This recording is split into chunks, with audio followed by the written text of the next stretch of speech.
altitude.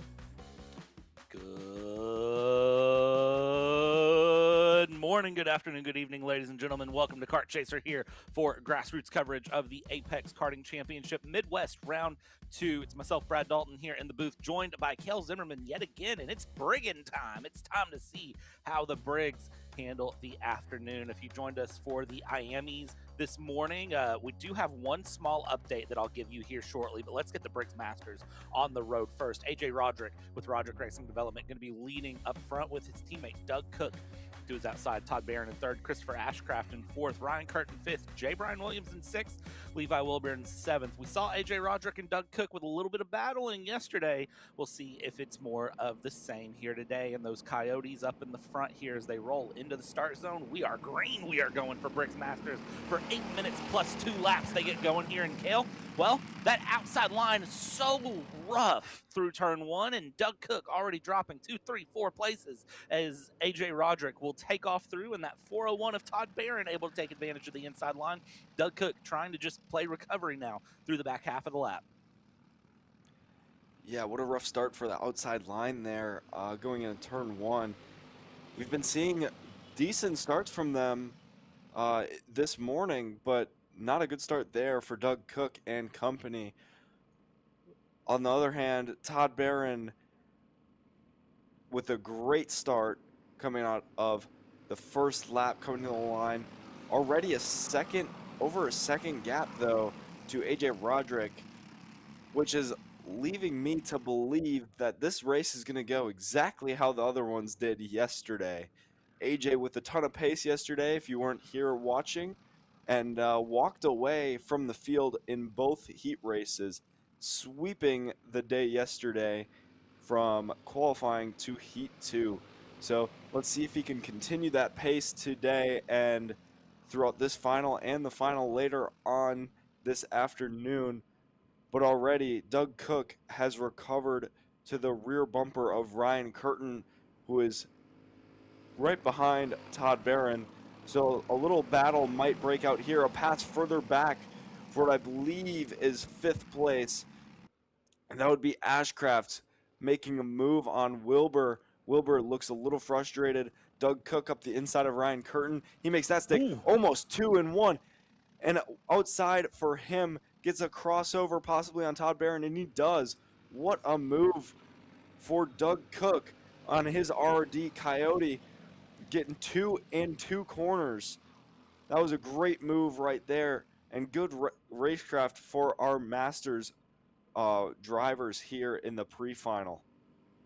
Yeah, you could tell that they showed up, they had a good lunch, and they're ready to party. I mean, that was an amazing 2-for-1 special from Doug Cook. Now, the goal is to try to chase down AJ Roderick, 2.7 seconds to the front, and also you need to defend from Barron and Curtin behind, who look fairly quick. A lot of looks over the shoulders here, and that is J. Brian Williams back there in that new gen kart trying to make a move up the inside, trying to look for a pass, wasn't able to find it, and these 3x3 hold on through as well. AJ Roderick is just having a hot lapping session right now, I have to say. Something I do want to bring up here, so we had the IAME Mini Main this morning go through, and well, in the IAME Mini Main, Anderson Hemphill crossed the line for the win, right? I hate to be the bearer of bad news if you're a Hemphill fan. It was a 3-second penalty for jump start applied post race. Tech has cleared. This result is official. Aiden Go was given the win with a 2.8 second jump on paper over Hemphill. Hemphill crossed the line first. Barron, look at this, fighting with the 437, a curtain going through. But yeah, for those of you who were here this morning for the IAME Mini Main, I hate to say it, but that result in the IAME Mini Main went to Aiden Go after Hemphill fighting so hard to get that win.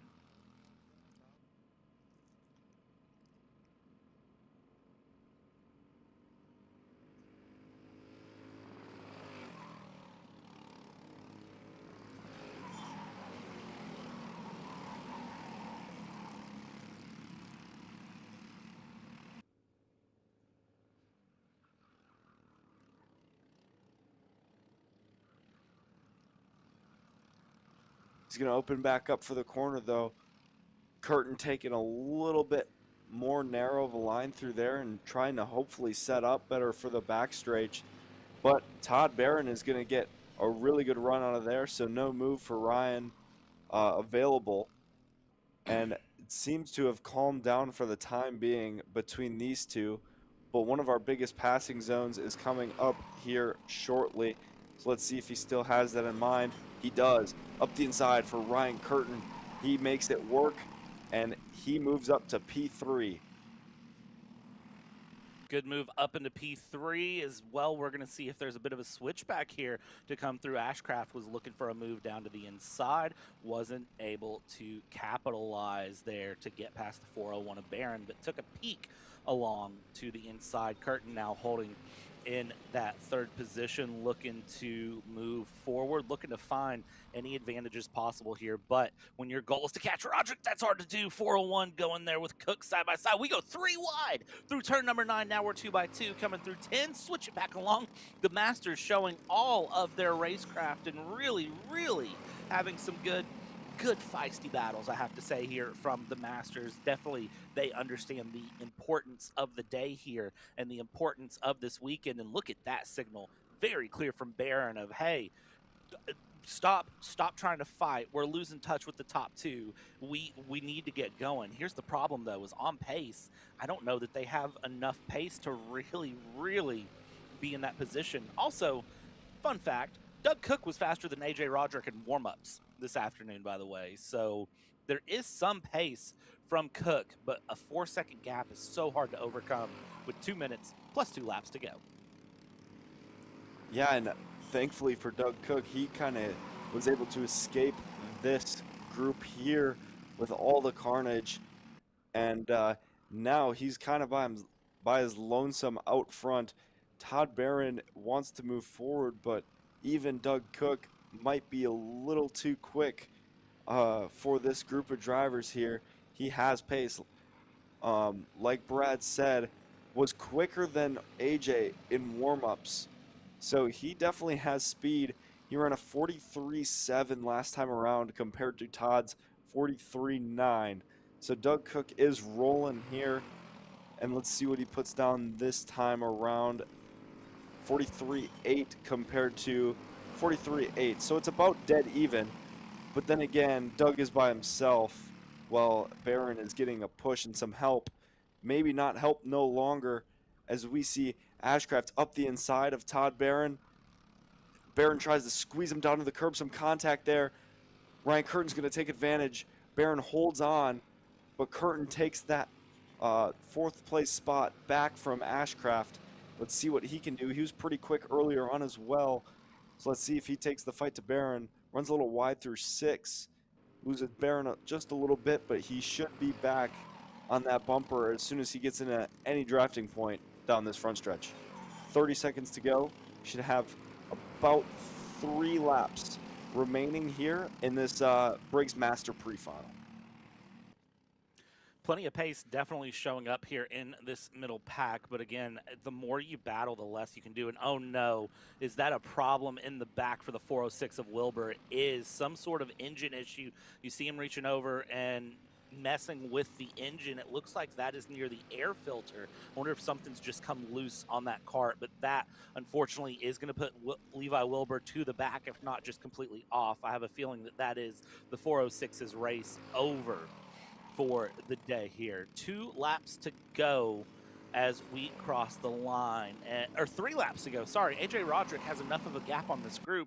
It is 3 laps to go because AJ Roderick crossed the line with still plenty of time left. That was AJ Roderick on the bottom of your screen. That is Doug Cook right there just now going into 3. And then here is Barron, Curtin, Ashcraft, and J. Brian Williams. Somehow Levi Wilbur is still out there and going. That, I got to say, Kale, is a interesting thing here. He's still outgoing. The engine's still somewhat running, it looks like, but with only an hour really between now and the final, it's going to be a hard-fought battle to turn that cart around and for Levi Wilbur to really be able to make a good run in the finals. Yeah, he has had the least amount of luck, I think, in this Masters field this weekend. He's had problems in about every single race this weekend. All yesterday, it just seemed like he was haunted with problems. Brian Williams looking up the inside, nothing there. He's going to elect to wait. Todd Barron running a somewhat defensive line in the 3 and then opening back up every single time consistently. So I wonder if he's just trying to take away an option from Curtin here. They have kind of built a little bit of a gap between Curtin and Ashcraft with a few laps left. 1 lap to go for AJ now up front. With this group, we'll see what Ryan Curtin elects to do here. He's going to wait, not go into turn 1. Little block from Barron there. It's AJ Roderick up front. He is taking a daily drive through the sunset right now, enjoying his nice afternoon, relaxing out front, having a good time. No worries in the world for AJ as he comes through the last few corners here through 8, 9 onto the front stretch for AJ Roderick. Another perfect race, perfect pre-final for him, and he sweeps everything up to the final. So we'll see what he can do. Curtin made a move on Barron that we couldn't see, and he is able to take the 3rd spot there away from Barron. So it's AJ Roderick, Doug Cook, Ryan Curtin, Todd Barron, Christopher Ashcraft, and then Brian Williams and Levi Wilbur is your field for this final, pre-final. And what a race it was for 4th and 3rd between Ryan Curtin and Todd Barron throughout the entirety. Good battling there in Briggs Masters. Great battle here in Briggs Masters, I got to say. Good to watch, and again, hopefully for Levi Wilbur, sometimes it's just not your weekend, and hopefully the final will turn things around. That is the first pre-final of the day done. That's Briggs Masters, and well, for Levi Wilbur, you can see him walking the cart in. Not the way you want to do it here, and he'll pull that cart in. Next up, it's going to be Briggs Micro for 8 minutes plus 2 laps. And let's talk about Briggs Micro for a second, because they've had a fun weekend, I have to say, for their goes as well. Yesterday, James Fox again. We talked about James Fox this morning. Let's talk about James Fox in the Briggs category, doing a great job in both heats to get some strong results. But it wasn't all said, done, and dusted. I think with today, there could be some pressure put in on to James Fox from some of these other karts that go through. And again, Miles Hale was excluded from Briggs Micro Heat 1. Up next is Briggs Micro, set to go on track in 3 minutes. And then from there, we do Briggs Senior, Briggs Mini, Briggs Junior, and then we go to the finals starting at 3:25 p.m. Eastern. Briggs Masters, Briggs Micro, Briggs Senior, Briggs Mini, and Briggs Junior to round out your weekend. So, not that many rounds left to go here in the grand scheme of things, and I definitely think that this is going to be an afternoon where you want to buckle up. Upcoming events here on Kart Chaser. If you're not getting enough fill of karting, well, we got plenty here on the Summer of Karting. Next week, it is USPKS and Champions of the Future America Series at Newcastle and K1 appropriately. And then, of course, 4th of July weekend. It wouldn't be a good 4th of July weekend without some karting. July 4th and 5th at MCC. It's the next round of the Pro-Am Karting Championship. Cannot wait. That is just down the road from here. And then, of course, over about 3 hours away in Whiteland, Indiana, will be the Indy Karting Challenge on Sunday, July 5th. 1 day of hard-fought action from all of their classes. And then MCC Pro-Am. Hey, do your 4th of July. Do some fun and enjoy some karting. And, well, we'll see how that will play out. I definitely think that next round of that Pro-Am Championship at MCC, and maybe I'm biased because MCC is my home track, but is going to be really, really exciting. Indy Karting Challenge, I've been loving IKC. I've been absolutely enjoying all of my time with Whiteland and the fun battles that I've gotten to witness there round after round, and seeing those drivers really have a good time over there.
And rolling on track now is going to be Briggs Micro to kick off their 8 minutes plus 2 laps. Again, James Fox up at the top of the order in his top kart, but it is Kuiper Nelson in Roderick Racing Development, second place here.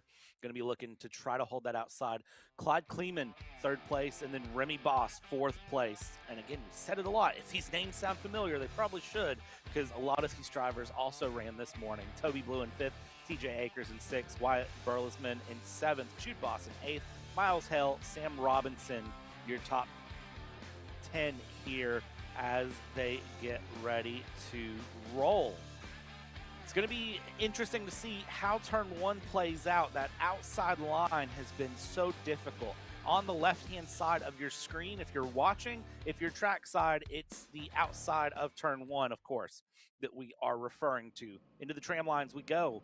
And where they stop, well, they'll stop in 8 minutes plus 2 laps after the green flag. And there's the green flag. We are rolling. We are green for racing, and they're already fanning out 3 wide. We might have a pass for the lead down the inside. Contact with the leader, James Fox, Kuiper Nelson, and Clyde Kleeman come together. It's 3 wide through, and we have a new leader up in the front, as it's going to be James Fox for the first time shuffling down into third. Remy Boss in second, and your leader, when it's all said and done, is Kuiper Nelson. Contact into turn one, shuffles things up. James Fox getting very slow out of one, going towards two, and then down the back stretch, just swallowed up into the hornet's nest that is the packs of Briggs Micro karts. All right, Kale, well, show on. Yeah, no kidding. Right away, some crazy actions. James opened up a little bit, and Clyde took immediate action, trying to go up the inside of turn one at the start there. Got a little contact, and Kuiper was able to roll the outside. What a move for that driver there, that young driver taking action right away, but under fire. Remy Boss from James Fox, little bit of contact there coming through 4. All good though.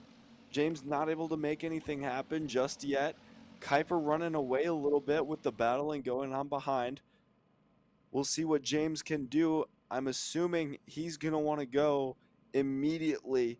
He's been dominating every class. Big spin.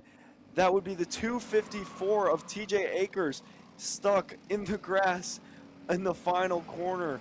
What heartbreak in this one for that driver there. Clyde Kleeman going to the bottom, looking up the inside, thinks better of it. James Fox is still trying to find a way around Remy Boss here. Nothing yet for that group. They all stay in line so far.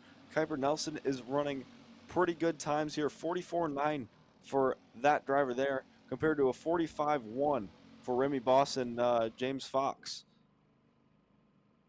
Let me tell you, there is a lot of pace going through the front here, and the fact that James Fox isn't in the front is really surprising, because I figured that James Fox would have just said, whoop, whoop, scoobily doop, there we go, and gotten up to the front. Up into second now, though, with a great pass on Remy Boss down the inside. Will Remy Boss respond? The answer right now is no. Kleeman thought about a move on Remy Boss for a second and going for a 2-for-1 special. Doesn't do so. Remy Boss running a slightly wider line through 3, but then able to cut back in through 4 and find that pace. Again, Kleeman a little bit further back, a little bit slower on that line through 5, 6, 7, but is still right there in the run. Through 9 and 10 seems to have some good pace here, as Kuiper Nelson, Roderick Racing Development, you're going to be feeling pretty good right now. AJ Roderick, you did great going through, and then comes across the line right now. 44.316 last time with a 44.1 for James Fox. So James Fox able to close that gap down by about 1/10 and a half, and is there about 1/4 of a second behind when they cross the line. That gap is very quickly closing, though, but it's one thing to catch, it's another to pass, and what Kuiper Nelson will need to do is some strong defense here to the end. 4.5 minutes plus 2 laps to do so. Definitely is possible here around this circuit to defend. Now, if you can defend for that long and keep the tires in check, keep the cart together in line, that's a whole nother conversation. Coming across the line here, 4 minutes to go. James Fox looks over the left shoulder. Nelson not looking back at all, just focusing on the line. And Fox takes a slightly wider entry into one to try to round off that corner, get a bit of a run down the backstretch, right on the back bumper of Nelson. Is it a look into 3? No, we'll stay behind for now. Yeah, what pace from James Fox, as we've been seeing all weekend from this kid. Just outrageously fast in both classes, especially the IME Micro this morning. And what a drive so far, being able to recover back to this second and right on the leader's heels. I'm expecting a move here soon, as soon as possible. Up the inside, James is looking. He's going to make it stick. Good move there for him. Wide for Clyde Kleeman. That was a big moment and a big save for that young driver there, as Remy Boss was on the inside of that driver as well, it seemed. So I'm not sure if Remy was trying to block and Clyde tried to roll the outside or whatever just happened. But new leader, James Fox, is back to the point, which is what we've been seeing this weekend. But Clyde Kleeman, going purple last time around before the mistake, had a ton of pace. So we'll see what that looks like when he has to try and reel in Remy Boss soon. Kuiper Nelson up the inside of James Fox, side by side for these two drivers. What a Oh my crossover gosh. for James Fox, being able to defend that move from Kuiper and go right back into 2. And I don't think we've seen that at all this weekend. That was a unconventional move, and one of the things I really love about Briggs Micro and Briggs Mini, even in that regard, is they can find moves in places that all of your other categories will look at and say, "Nah, we couldn't make that stick." And it's just because of how small the cart is. They are a little bit more restricted on power. They are a little bit lighter. So these micro and mini categories can tend to find something in places you don't expect otherwise, and that is always exciting to see, because those moves, especially 1 to 2, if you can make it stick, I can see how that would work. Is it going to compromise your run through 3? Potentially. But if you can make that stick and come out of it, you can be in a great spot. Right now, by the way, fastest card on track still. Actually, it's Remy Boss right now. Fastest card on track last time across. No, sorry, Clyde Kleeman, fastest last time across. Had a 43.9 last time through. So we have broken into the 43s pretty consistently in these top 4. But when you're right behind Remy Boss, you got to get past Remy Boss. And Remy Boss, very, very strong at defending, can park the bus of that cart just about anywhere that cart needs to go. Here we go, though. A look into 1. It's not going to be there. It falls back into line and will settle in through 2. Now it's the run towards 3. James Fox starting to breathe a little bit of relief, I think, here, with just enough room from Kuiper Nelson to not worry about it. We go further back, though. This is going to be back here. Jude Boss, Toby Blue, Burlesman, Hale, Rhett Blue, and Sam Robinson. They're all kind of in a mix here, battling it along. Right now, the lead is Jude Boss leading this group. Yeah, and right on his heels is a Leslie Racing Toby Blue in that purple and blue go-kart, followed by Wyatt Barrelsman and Miles Hale. We've been seeing a lot of great battles for all over the track here this weekend. Kuiper Nelson, though, going fastest last time around, about a tenth quicker than the leader of James Fox. So I'm thinking that soon here we're going to see a battle as long as Kuiper can keep the pace up and keep moving forward to James Fox. And I think that's what we're going to see. Big battles, though, in this group behind. That's Blue going on Ooh. Jude Boss. Oh, driver spun around and stuck on the curb. That's the 221 of Barrelsman. And he is got to be heartbroken. He was right in that battle. Another move up front. Clyde Kleeman going up the inside of Remy Boss. Some contact there. Ooh. Elbows out for that driver. Way to make it work, though. Going deep, trying to get around that driver for a while now. And now he finally makes it stick with about 2 laps to go now in this Briggs Micro pre-final. That is such a great run to see there from Kleeman on Remy Boss to make that pass stick as we are on the 2-to-go signal heading through. James Fox has managed to pull a little bit of a gap up to the front, about half a second the gap, and then they have about a second back on these two battling it out for third place. We'll see how this final lap plays out for Fox and Nelson in the lead. Third place and fourth place, they're right there, and look at the defense from Kleeman on Remy Boss. But up front, James Fox, who's been so dominant in the Miami package, showing strong runs here in the 206, in the Briggs, in the afternoons as well. Look over the shoulder heading towards 6. Nelson is trying everything to find some momentum, but when you let James Fox get back to the front, you got to basically tie a line to the back of that 212 to stay in tow. James Fox has been so strong all weekend, and it's going to continue. That young driver with a very bright future is going to come across to win the Briggs Micro pre-final. Second place will be Kuiper Nelson, and then look at that runoff for third. Clyde Kleeman will get third over Remy Boss. And then this is the momentum that those karts had built through the battling that was happening back from fifth place back. This is really where things got crazy. Toby Blue with Leslie Racing, 5th place, crosses the line now. Here comes 6th and 7th coming through. That is going to be Jude Boss and Sam Robinson coming through. Miles Hell, Rhett Blue, and then last across the line will be TJ Akers. Wyatt Burlesman not finishing the pre-final, unfortunately. That's Briggs Micro, done and dusted.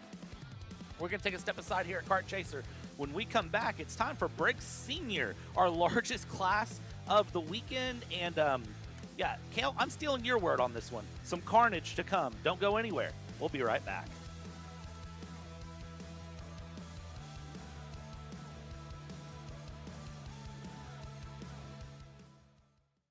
Are you stuck with your kart racing? Not sure the ideal kart setup? Or going to a track for the first time? Well, Kart Class has the answers for you. Our online portal has a wealth of experience and knowledge to help your kart racing. From kart setup advice to track guides that are targeted specifically to your circuit, or the driver coaching aspects with mindset, racecraft and driving techniques. If you want to take your karting to the next level, visit us at kartclass.com.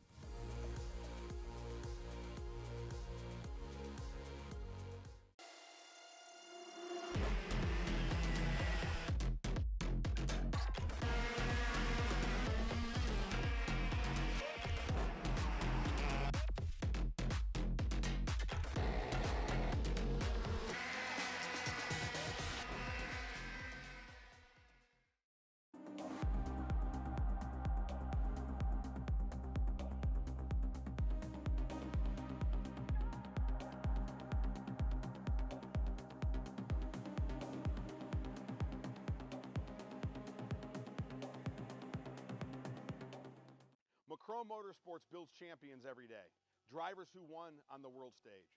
The Tilton T4 Series is pure spec racing. Same engine, same chassis. When you win, it's because you were the best that day. Your edge is not the kart. It's the setup, the strategy, and the race team. With our Arrive and Drive program, you simply bring your gear, we provide the equipment and the championship-winning support to every event. Stop wrenching, start racing. Your path to the T4 Nations Cup in Spain starts with us. For more information, contact us at macromotorsports.net. Champions aren't just born on the kart track. At SimShop, we deliver professional-grade simulators with the best performance-to-price ratio in the industry. Founded by racers who understand what you need, our SimMagic and Moza equipment is powerful enough for the pros, yet affordable for everyone. With unmatched customer support and a thriving community, we're your racing partner. Visit simshop.com today.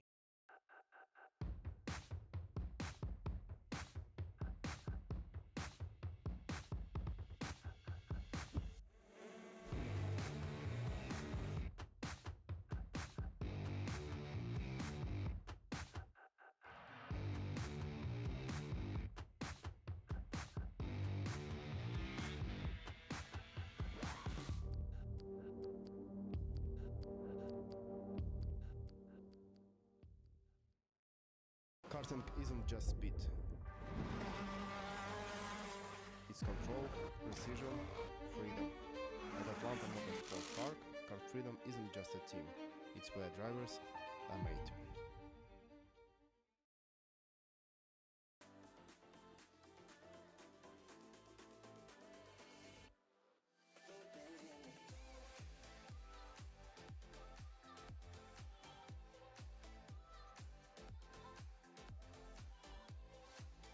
Are you looking to take the next step in your racing journey? Well, look no further than PitFit. With 2 locations in Charlotte, North Carolina and Indianapolis, Indiana, PitFit trains drivers all the way from grassroots level karting to IndyCar and NASCAR, with top-of-the-line personalized coaching to improve physical and cognitive fitness. For more information on programs, check out PitFit on Instagram or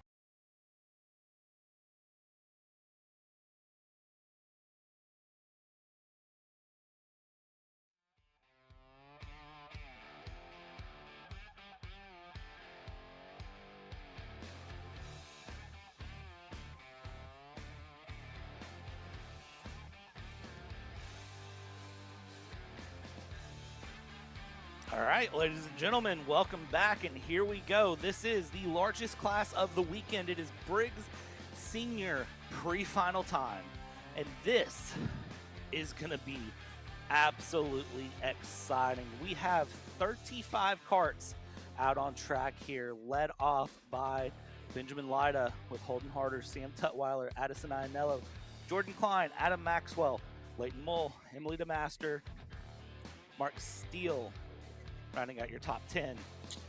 This is going to be one of those that's going to be wild to watch here, Kale. Looking through, they had a wild heat session yesterday, both 1 and 2.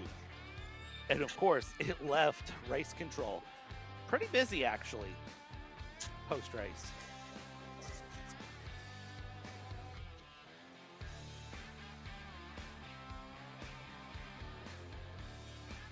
Rolling to the tram here, the trains of karts. You want to talk about a lot of karts. This isn't even a small one. Heat 1 yesterday, I'm thinking of specifically, was wild. Let's see how the pre-final today goes. We're green, we're running, light up in the front, holding things through. Big off. We have 1, 2, 3, 4 karts off into turn 1.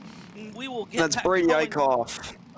Oh, Eichhoff off. That's not gonna be good. Up front, somehow Lyda holds on to it, heading towards turn 3, though. Everyone able to keep going. Klein up here into the front, trying to capitalize and find more positions if possible. And then, I mean, wow, multiple karts off. And That is Dylan White, too. off.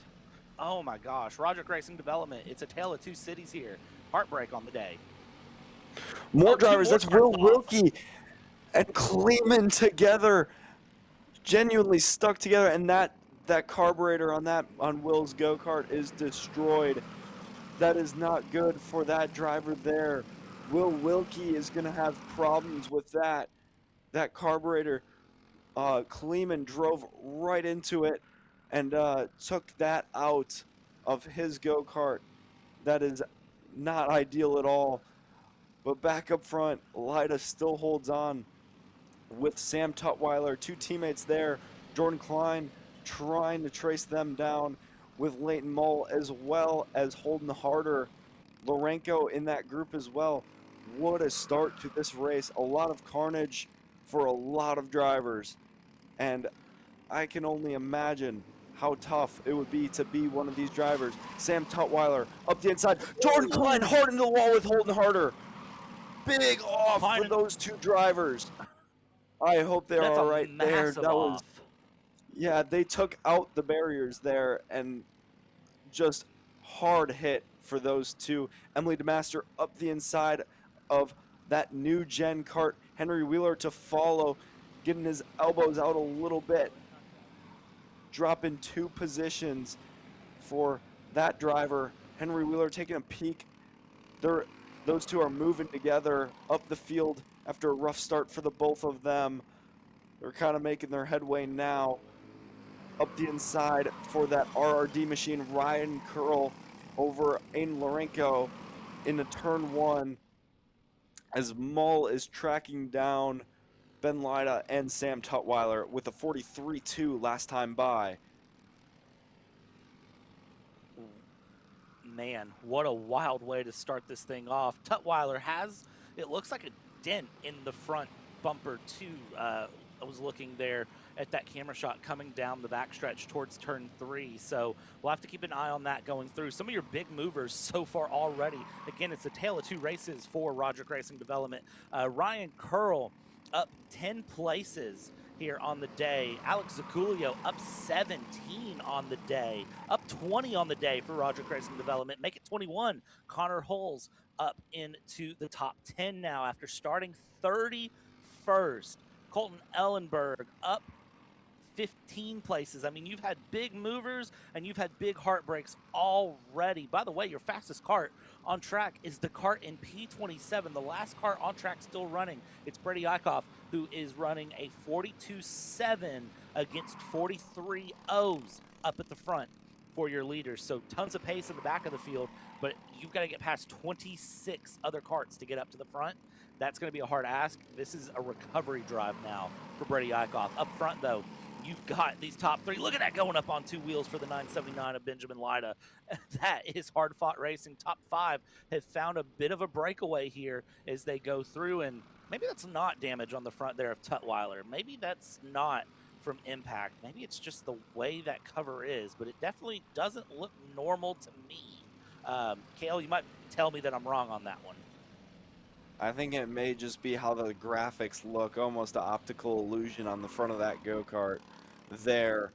He looks to be okay. That bumper looks to be tight to the go-kart and all good for Sam. But up front, it's 3 Steel Motorsports stealth go-karts moving forward, and Holland, Leighton Mall, 42.6 for him. Addison Iannello further back, 42.5 for her as she makes her way through the field. She is, I think, had a rough start here. Down 14, down 23 on lap 1 for her, and now she's making her headway back forward. So she is up since then 9 spots since she has had that rough start for her. So good recovery drive thus far. In her case, not ideal though, where she sits in 18th. Chase Adams making a move up on Connor Hulls that lap as well. And just carnage so far, and we still got 2.5 minutes plus 2 laps in this pre-final for Briggs Sr. Whew.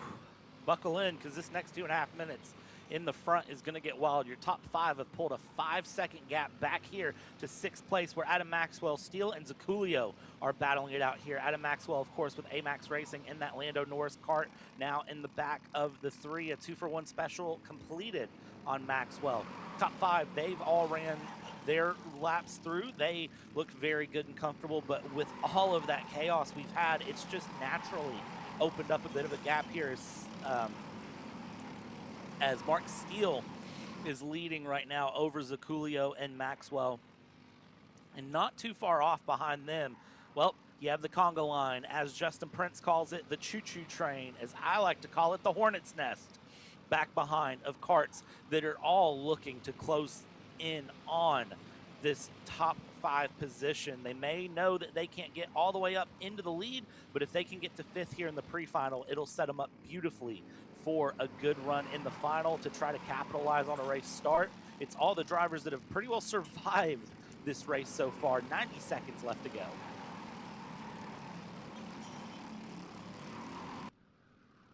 Yeah, what a race thus far. Brady Eichhoff going purple again. He's up into 21st, by the way, after being in the wall on lap 1. What a recovery drive for him. Going through the field, he is still super fast. And my goodness, from the wall back up to 21st with a few laps to go. And here we have a look at Henry Wheeler catching up to Colin Evans and looking to make a move as soon as possible and make quick work of this group here. Up the inside for Chase Adams on Adam Maxwell, as well as Henry Wheeler on Colin Evans. And that puts Henry into 11th, looking to go again on another driver. And he's going to send it on that RRD kart of the 930 I believe, of Connor Halls. Doesn't make the first move of stick, but then gets a crossover, gets that done. Now looking and has his sights on Adam Maxwell, which would put him, I believe, into the top 10 if he's not already. And what some work he has made up. On the move on Adam sticks through turn 8, and now one more kart, I think, in his sight for him. 3 laps to go for Henry to make it work, and then 930 sends it on Adam as well. And Adam is falling into the depths of this group here, unfortunately for him. You see Emily DeMaster as well making her way to the back of this group, trying to make work of these drivers as well.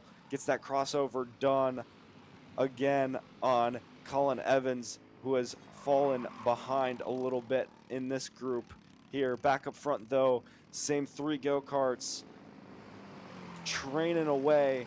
This Steel Motorsports group has been super quick. 42.275 for the last time around for this group as well. So they are not slowing down for anybody in this field here. Lap and a half to go here of action, top 3. At what point do you stop being a friend and you start being a competitor? Right now, if you're Leighton Mole, the answer is now, but not able to get the pass. Definitely had a bit of an overlap there through 6, but then getting back in the line before turn 7. Through 8, 9, and 10, top 3, still sticking nose to tail. They've got 45 seconds left to go of this race.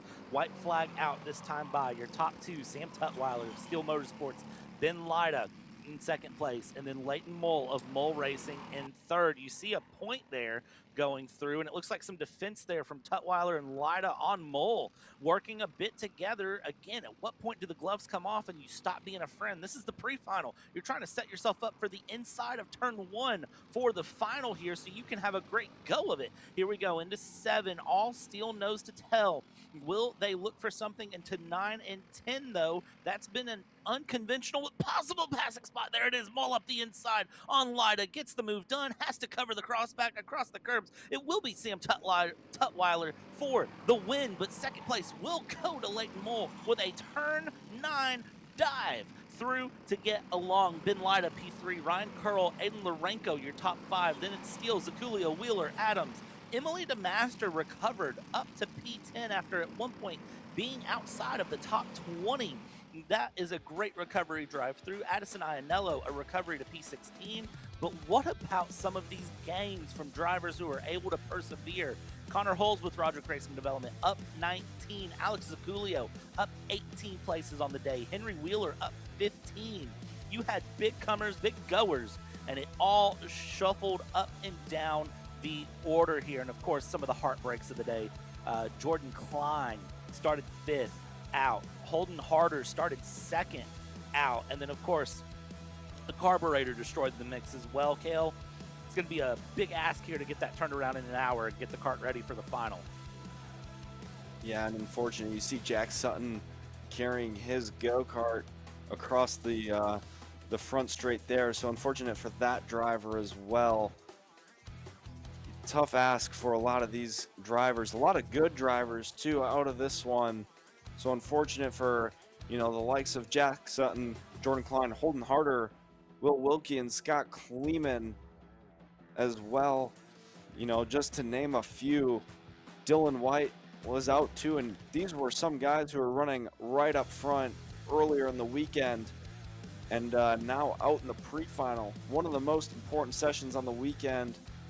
He's setting up for the final, so unfortunate for them, but there's a whole race left. A lot can happen, as we've seen already, and only one way to find out. Come back for Briggs Senior Final and the rest of the racing action we have left today. Up next, we got Briggs Mini and Briggs Junior to round out the pre-finals, and then start at the top with Briggs Masters and the rest of the finals today. Going to be a good one here for the rest of the day as we get things cleaned up from Briggs Senior. Again, here is a glimpse of your schedule. Make sure you have alarms set. Make sure you just don't go anywhere. Why set alarms when you can just not go anywhere? Don't take a nap. Don't go to the bathroom. Don't pop popcorn. Don't grab something to drink. Just sit and enjoy the karting that is coming to you, because this is just such good runs all the way along. So I have to say it's been a great time all the way through, and so you should enjoy it.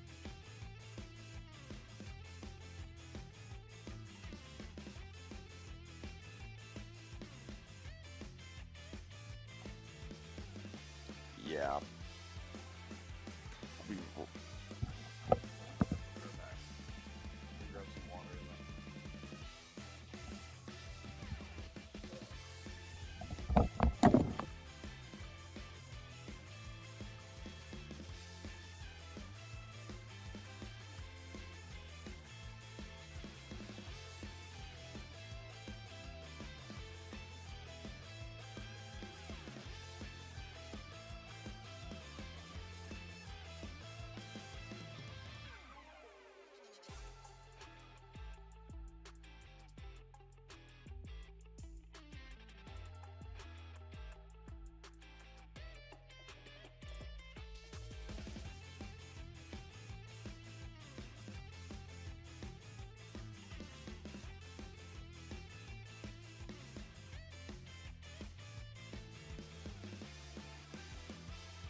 And after that brief period of cleanup for Briggs Senior, it is now Briggs Mini out and about on the circuit. Let's talk about the lineup here.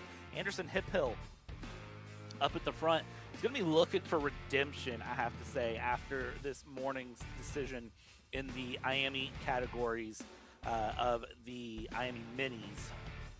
Anderson Hemphill up in front with Logan Pollock, Milan Eilick in third, Caden Taruno in fourth, Drew Schneider, Joseph Panico, Wyatt Huntsbarger, Asher Gregg, Robbie No, Dylan Goddard, your top 10 here with 16 karts in the field, and you have a variety of different driver teams here. You have multiple James Overbeck Academy drivers. You have multiple Roderick Racing development drivers. You have multiple Prolium competition drivers. You have Jackson McNeely with AMAX Racing, who is also here and representing the Whiteland, Indiana-based outfit.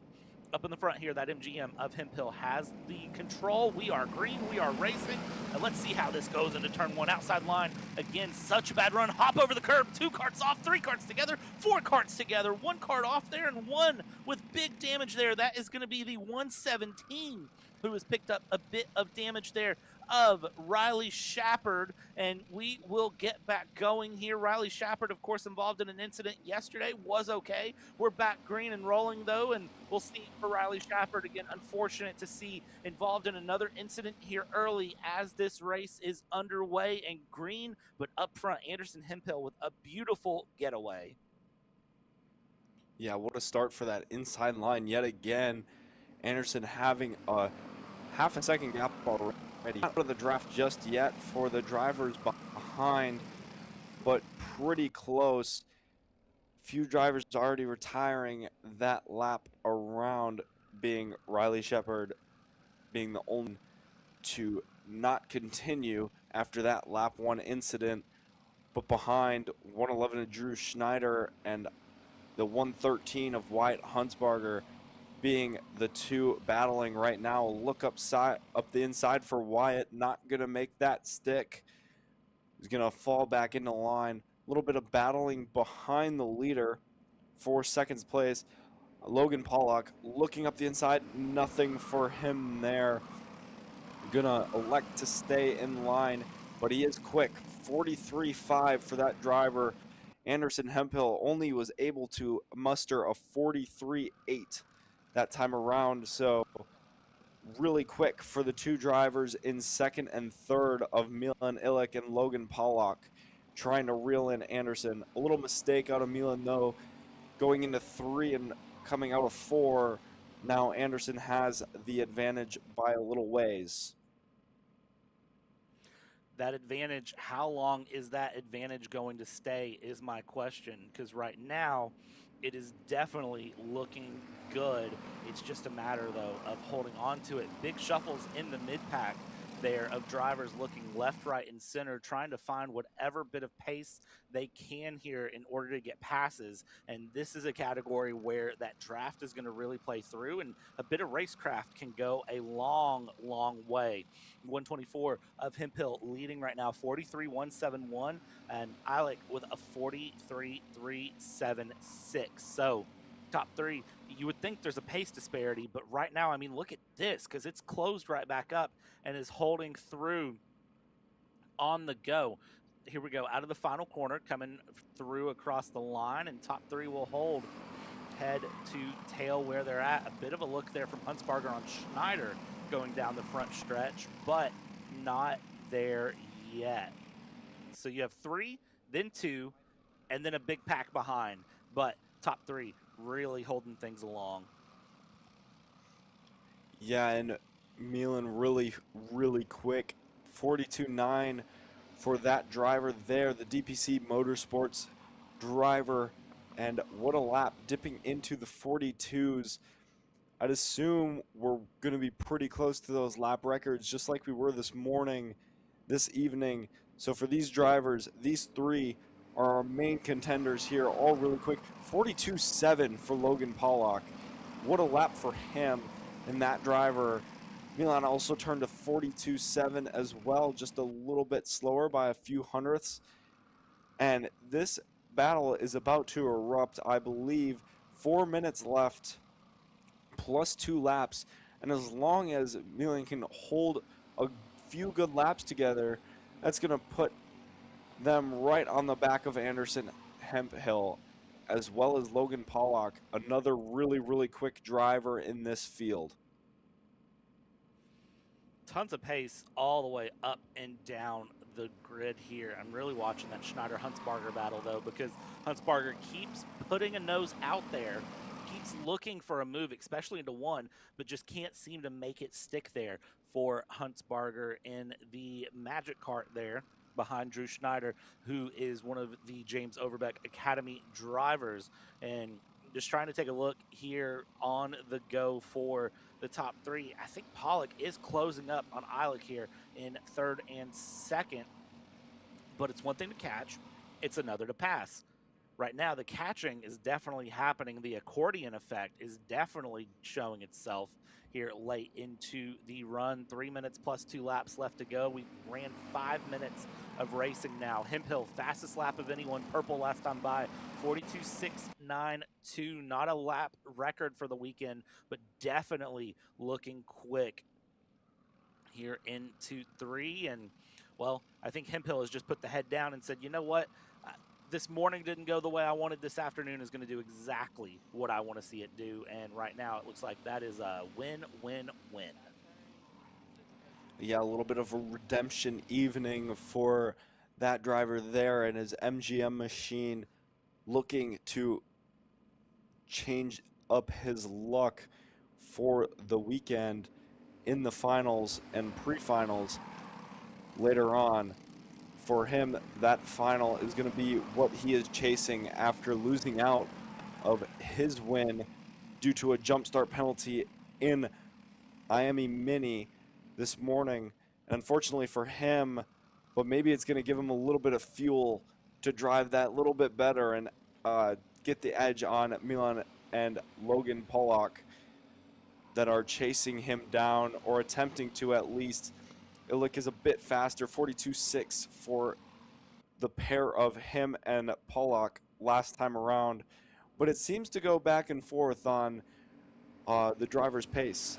And like I just said, 42.4 for Milan Illick, putting down the lap record of the weekend in this session here with about a minute and a half to go, plus 2. Finally finding that pace to maybe really finally reel in a Hemphill and have a shot at a move coming with the time winding down. Hopefully he can bring the fight. Hemphill is hoping maybe to put one more good lap together and get away for the last few laps so he doesn't have to worry about it and be able to start on pole later on for the final here at Apex Karting Championships at G&J, where the inside line is definitely the best place to start no matter where you are in the field. Honestly, you could be first, third, or fifth, and that inside line is a better place to be than second place. We've seen drivers go from P5 to P2 out of nowhere. And looking back here a bit further back, this is a battle that we're really, really enjoying. Schneider, Huntsbarger, they are all backed up now into 6th place back. They had some gaps back to McNeely, Greg, and Panico, but now they've backed up to them, and that is going to prove to show some big battles. And look at this. Look at who's closed up on the back of Anderson Hemphill, the driver holding the lap record right now. The 123 is now right up on the back, and look at Huntsbarger with a little bit of the elbow wiggle there down the front stretch, just getting comfortable and getting the head down, trying to find some pace. Look over the right shoulder once, look over the right shoulder twice, trying to see if Schneider's going to go for a move back behind. The answer is no. That 111 is very willing to just stick right to the back and stay through in the back, going, looking very, very solid right now on the move. And, well, this is definitely going to be an interesting one for 4th place on back. Up front, again, that gap still closing. Hemphill to Eilick. Let's see what the gap is. Across the line, 2 milliseconds. It's closed. So that 123 is there. Hemphill is there. Hemphill's tucking the helmet. Look at that. Eilick tucking the helmet, trying to do everything possible in order to get the advantage, to get there. But I've already said it. It's one thing to catch. It's another to pass. That 123 is going to have a big order. Yeah, the 124 has been very, very good thus far in the pre-final for Briggs Mini. But behind them too, Logan Pollock has fallen away. So Milan can focus forward, coming to the white flag here. We said it. Oh, he looks up the inside, pokes his nose, could not make it work. A little bit of a blocking line from Hemphill there. He takes a peek over his shoulder, down the into 3. The draft from Milan, not enough to get him close. We'll see if he can get a run onto the back straight, but there is a little bit of a gap, few kart lengths. All that work for that driver in second, all gone away due to the little bobble into 1. I don't think it's going to be enough for a lunge or anything into the last few corners. That inside rear picking up for Anderson Hemphill. He is gripped up, and he will take the win in the pre-final for Briggs Mini. Milan Illich coming second. Logan Pollock able to hold on. A bunch of scuffling behind. Wyatt Huntsbarger able to take 4th, and Drew Schneider taking 5th in his James Overbeck Academy cadet kart there. And some great racing so far already in this Briggs Mini pre-final, and I'm excited to see what that brings to our final later on as well. And next up, junior, another erratic race, just like the senior events. So we'll get to see some more action right around the corner.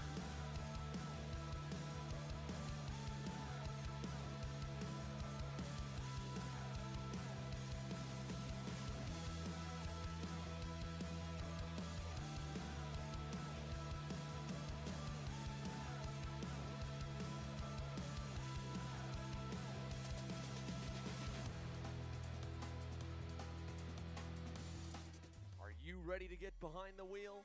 From Formula One to NASCAR and IndyCar, all the pros start here.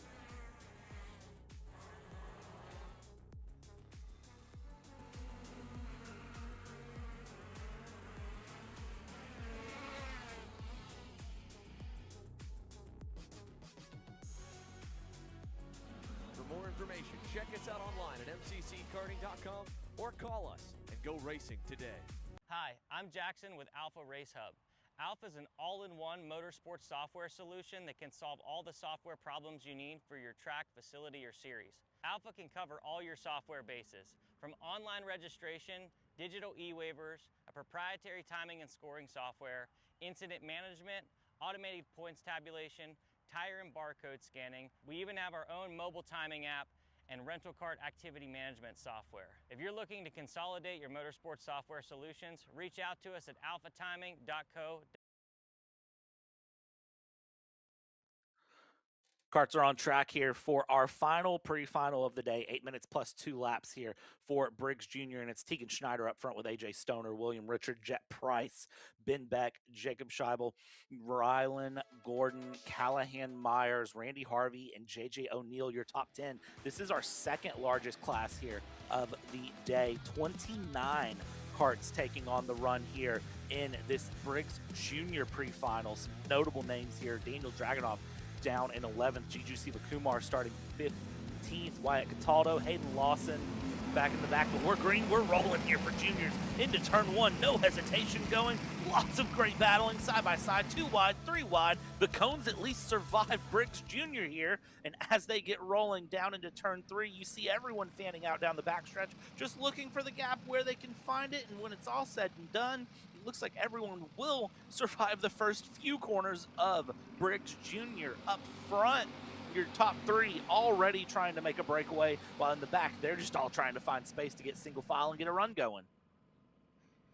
Yeah, what a start. Somehow all of them staying on track and all clean. Up front, Tegan Schneider and William Richard getting a good start with Beck behind. Up the inside of Stoner, that would be Price, I believe. And what some scuffles going around in even the top 10 and further back into the mid-pack. Daniel Dragunov taking a peek down the RRD machine, trying to send it in, and he's going to make that stick. Carson Benjamin behind not able to follow him through. And now we got more moves going down the backstretch, and just a dogfight so far for these drivers. And Tegan up front and company, these top three are able to enjoy a nice relaxing start. Everybody else, not so much for them. More moves going down the front straight, a little blocking line, looking over the shoulder, turning to the bottom. More moves, everybody's almost too wide going into turn one there, further back. Complete carnage, but they're all keeping it clean. So, you know, it's good racing so far here in 206 Junior. Doing a really good job of keeping it clean, keeping enough racing room, but also throwing the absolute haymaker punches to try to find positions and try to find runs where they can. Up front, Tegan Schneider holding off James Overbeck Academy driver William Richard, with Prodigy Motorsports Ben Beck in third here. And now this is where things start to get a little bit chaotic down the inside. Into one spot lost, 2 spot lost, make it 3 spots lost up here in the front, and actually make it 2 spots lost. It looks like able to fight back into turn 2 here up in the front as we've backed up the top 3 all the way into the pack. And now this is where the hornet's nest really starts to show itself. This is where things start to get a bit swirly, and the swarm is going to happen. You lose one place, well, you might lose more than one. You might lose 2, 3, 4, 5, 6, 7 places. It really just depends on how unlucky you get in your run. Side by side for third place, that sorts itself out. And now you see the clear indicator of, let's go get those top 2 along there from Ben Beck. Ben Beck trying to tell William Richard, just push me, just let's go. Let's move forward. I'm not worried about third place. I want to win. So let's get going. Under 5 minutes to go here, 3 minutes done, down into turn 3, single file for I think the first time this race. Yeah, and a small bobble from Beck coming out of the final corner there, or going into 8, I should say. He dropped a tire or something like that, and that's why he fell away from the grasp of the leaders. Not sure how much help he's going to get from the drivers behind him after that. We talk a lot about momentum in karting. If you're going backwards, people don't want to work with you. They want to keep going forwards. They don't want to carry your momentum and follow them backwards, so they'll pass if they see you getting passed. So like you said, if you get passed by one driver, it might not just be the one driver. It's going to be probably more if you can't recover and start going back forward immediately. People see that and they're like, all right, yep. Drivers see that and be like, yeah, let's go forward. This guy's going back. I'm not going to work with him. I'm just going to go around. So making mistakes is crucial to trying to keep position here. And Tegan and Price have done a pretty good job of keeping going forward, working together, staying away from this hive and hornet's nest back here. A little bit of bobble further back from J.J. O'Neill. And Henrik McKay kind of saving him with his bumper, making him go back forward. And I'm assuming that this is going to erupt pretty soon here. We only have about 3 minutes to go.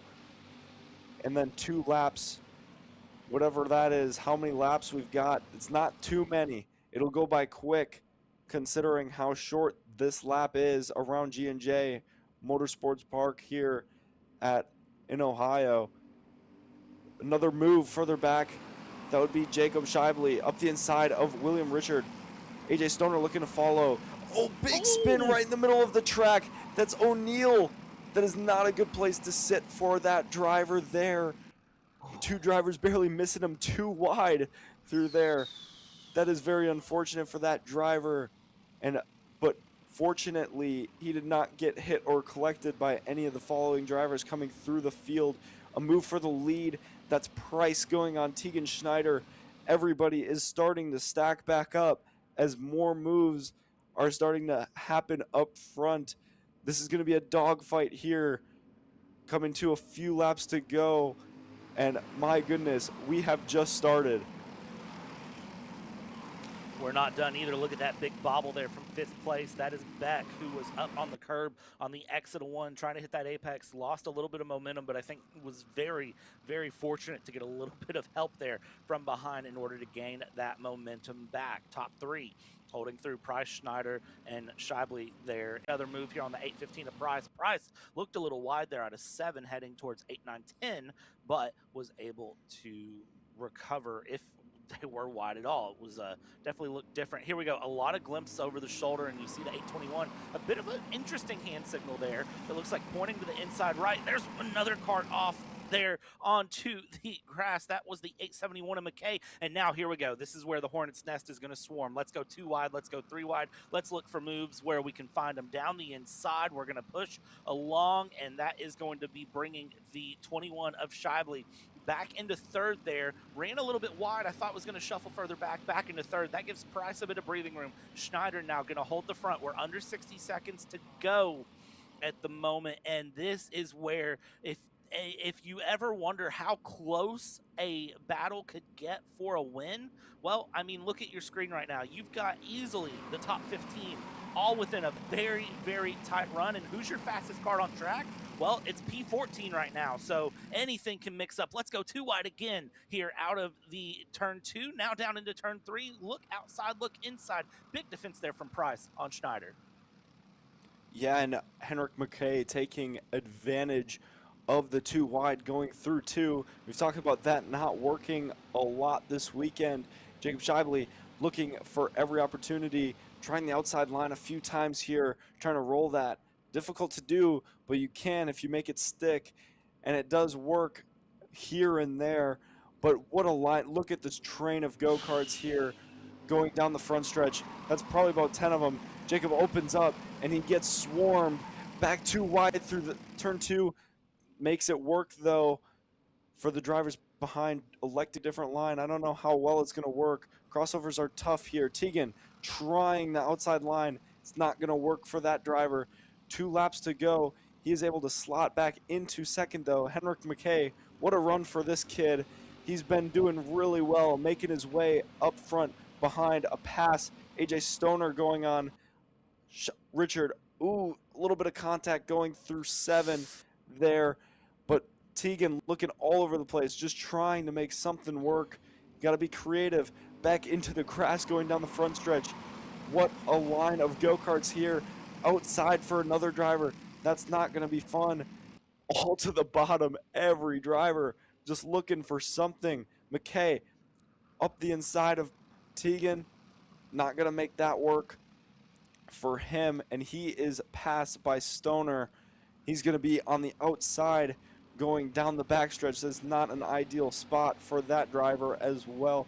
Tegan going to open up. AJ Stoner trying to find something. Nothing there. Jet Price holds on for the time being. Tegan around the outside again. Drops a wheel a little bit. We are like 3-4 wide. Oh, McKay driven over.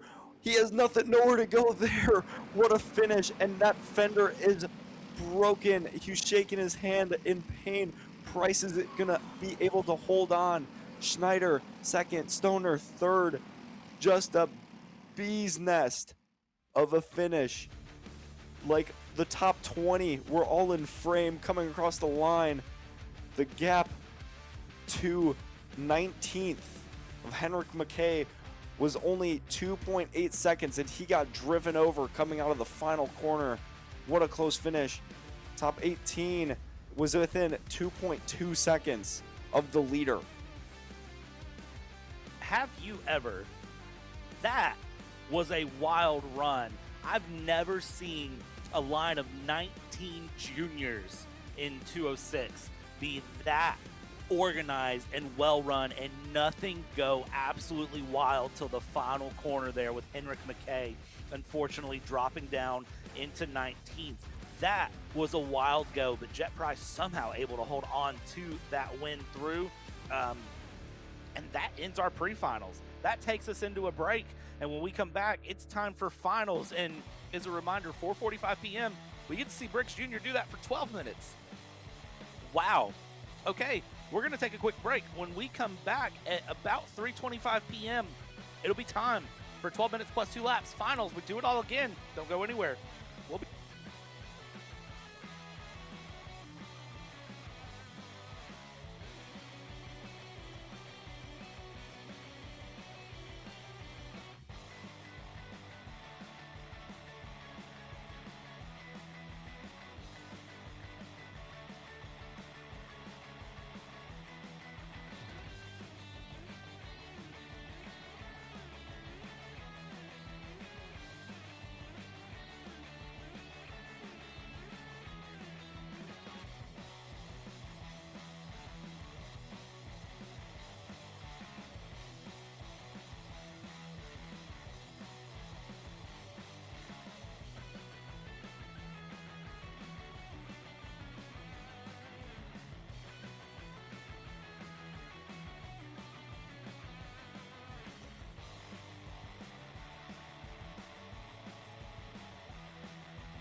And now it's time for the main event. It's time for finals here for Briggs for the afternoon to finish off our weekend. And we're going to kick things off with Briggs Masters, 12 minutes plus 2 laps of action. And let's pull up your starting grid here and take a look at how they're going to roll. It's AJ Roderick with Roderick Racing Development leading.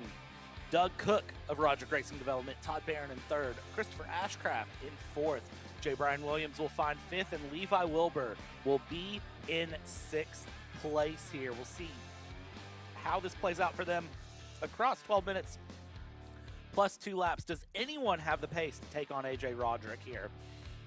AJ Roderick's been so strong all weekend. This is a case of you got to be able to catch, pass, and then defend from. We'll find out how that works here in the Briggs Masters category as we get rolling. And we're green for the finals.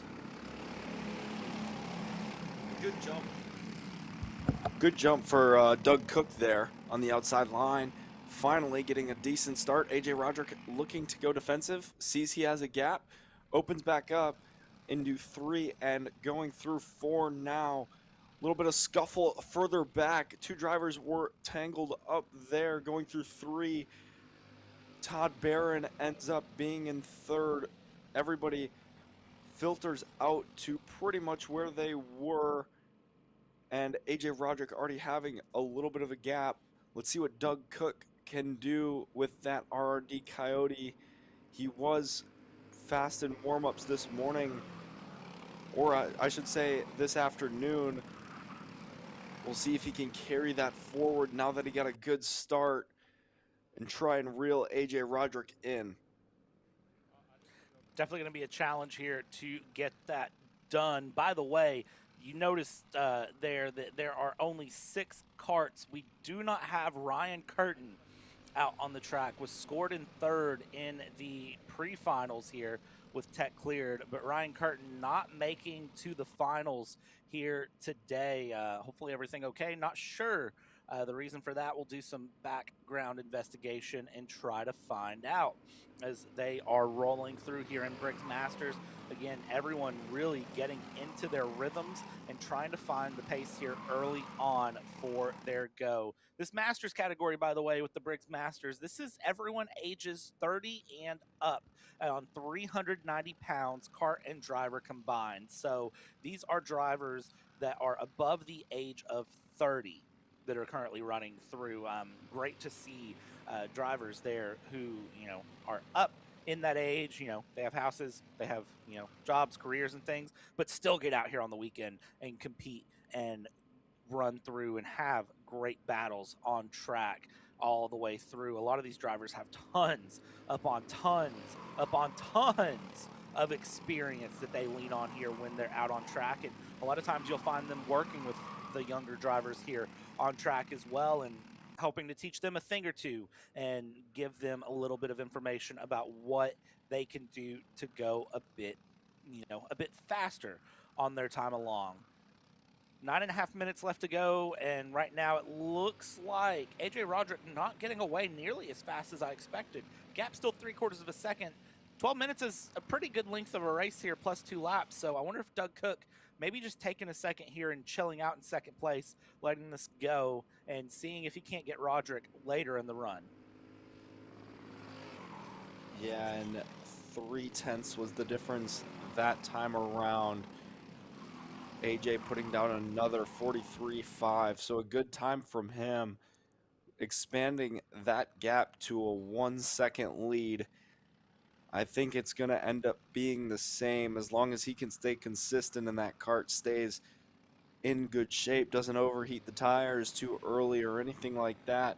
But knowing AJ with all of his experience, it's unlikely he makes a mistake here, especially at a track he knows so very well. One of the home tracks for AJ, I would say, with Randall Potter being another big name to be here quite a bit. Setups are probably pretty dialed for that Roderick Racing Development team anytime they come here in any class. So for him and Doug Cook, they're pretty dialed. Good time last time for Doug, 43.6. Not quite enough, though, to stay with AJ. He's consistently running that 43.5 mark. So for Doug, if he wants any chance to try and catch back up to AJ, it's going to take a little bit more than that 10th that he needs right now to have a chance to get closer. And with AJ dipping into the 43.4s, that's going to be difficult to do. AJ isn't going to make too many mistakes around this place, if any at all. So we'll see if Doug Cook can try and cook up a few laps here and try and get closer to AJ Roderick. I'll tell you, one of the big drives for AJ Roderick that stands out in my mind is back in May of this year, Battle of the Karts at MCC, the Pro-Am Karting Championship there, having a great run, completing a 1-2-3 sweep in the pre-final, then picking up a penalty in the 206 senior pre-final post-race for a technical infringement, and was sent back to last place, and then ran last to first in the final, being able to carve through the field early and charge all the way forward in that Roderick Racing Development driver of AJ Roderick, having such a good run there at MCC. That's one of those standout drives that I always think back on, that I remember really, really well going through. Looking at Barron and Brian Williams that are battling it out right now. Todd Barron, a very strong driver as well, with lots of experience through, has ran at Trackhouse, has ran in 206 Legends, 206 Heavies, and is a driver that definitely can have a good go. And Spring Nats in Charlotte finished third in the Legends category out of 34. And Masters finished 15th out of 41, and has the consistency and the strong drives to definitely be able to make some moves along. 5 seconds is going to be a big ask there to close up to AJ Roderick and Doug Cook, but holding off J. Brian Williams, that might be a little bit easier of an ask. Might still be hard, but might be a little bit easier. Yeah, and a big note for Todd Barron. He was a driver of one of few drivers to be able to take a CK8 Grand Nationals, which was the 5th edition of that back in 2021. Still a hard ask for any driver to take a win there. So for him, very experienced driver, like you said. For Brian Williams, he's going to have to put a few good laps and a good move together to try and get around Todd Barron here. And AJ Roderick up front still going faster than everybody else. But Todd Barron is evening out the pace with Doug Cook here.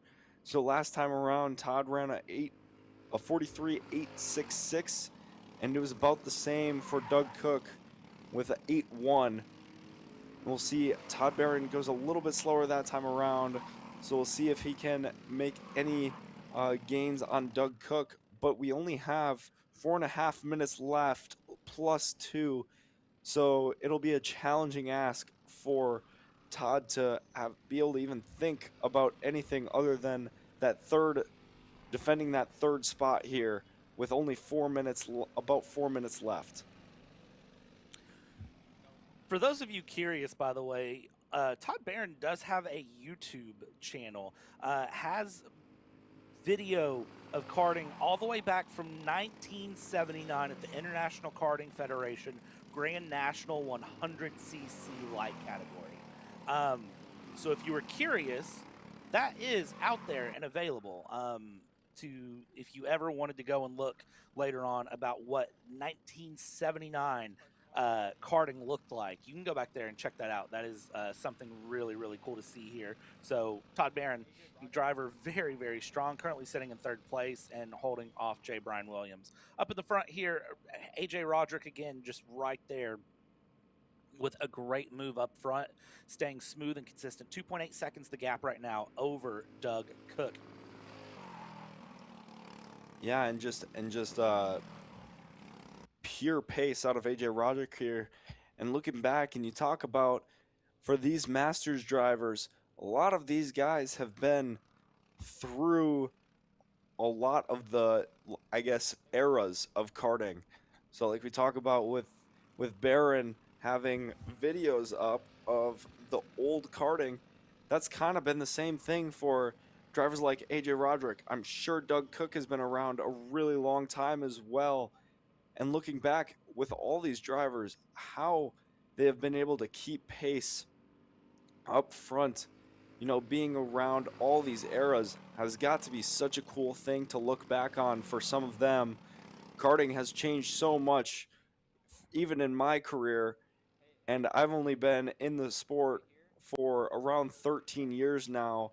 Some of these drivers have been around since the same age as when I started at 5 years old. So some of these drivers are, in the karting experience for over 25 years, 30 years for some of these guys. So just being able to look back for them and still being able to do it all these years is such a cool thing and such a cool experience for all these guys in the Masters category. For the likes of AJ Roderick, Doug Cook, Barron, and company, all such a cool thing to see, still being able to race and have good events in this Masters class. So great to see running along here on these fights in Briggs Master and seeing again the absolute knowledge that is in this Briggs Masters category come out. And if you're at the paddock, you really, really do get to learn. G&J Kartway, by the way, is the home of the Ohio Valley Karting Association, and they do a lot of great running here.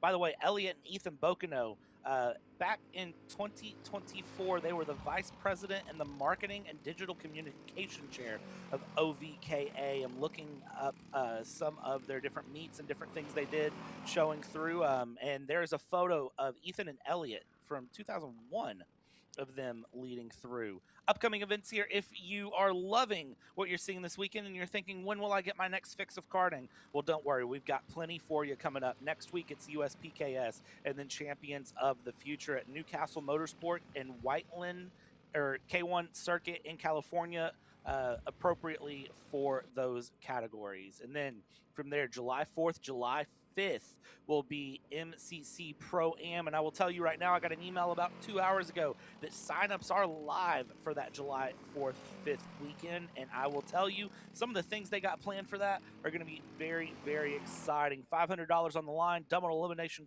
cornhole tournament there, and then, of course, IKC on the 5th of July for the K1 Circuit Whiteland Indy Karting Challenge. Clash at the Club, July 10th and 12th for MCC Kartplex for the next round of stars going through. And then July 18th and 19th will be the next round of Champions of the Future. SCUSA goes to Newcastle July 25th and 26th. And then, of course, IKC on the 25th comes back at the K1 Circuit in Whiteland, Indiana. So tons of action coming up here through the end of July. Stars, SCUSA, regional events, grassroots coverage. Take your pick of what you like, and, well, it's there for you. On track right now, going through the final laps. AJ Roderick doing a beautiful job holding up in the front right now, looking at making some moves and getting some runs here, and is having a very, very comfortable run. You got to say, if you're Roderick Racing Development and you're AJ Roderick, this is definitely a good show here. Hey, look at the gap that I built. I'm just saying, you want to do this? Come join Roderick Racing Development. That is exactly what I would be saying here as we go into the white flag. 1 lap to go. Yeah, and what a performance from AJ Roderick in this Masters final, showing off the RRD graphics, the RRD suit, and his pretty new helmet as well that matches all of the livery that he has. And he has taken a Sunday stroll this Sunday around G&J, and coming through the last few corners, look at him go, relaxed as ever, coming out of the final corners here and to the line. What a weekend for AJ as he sweeps Apex Karting Championships Briggs Masters.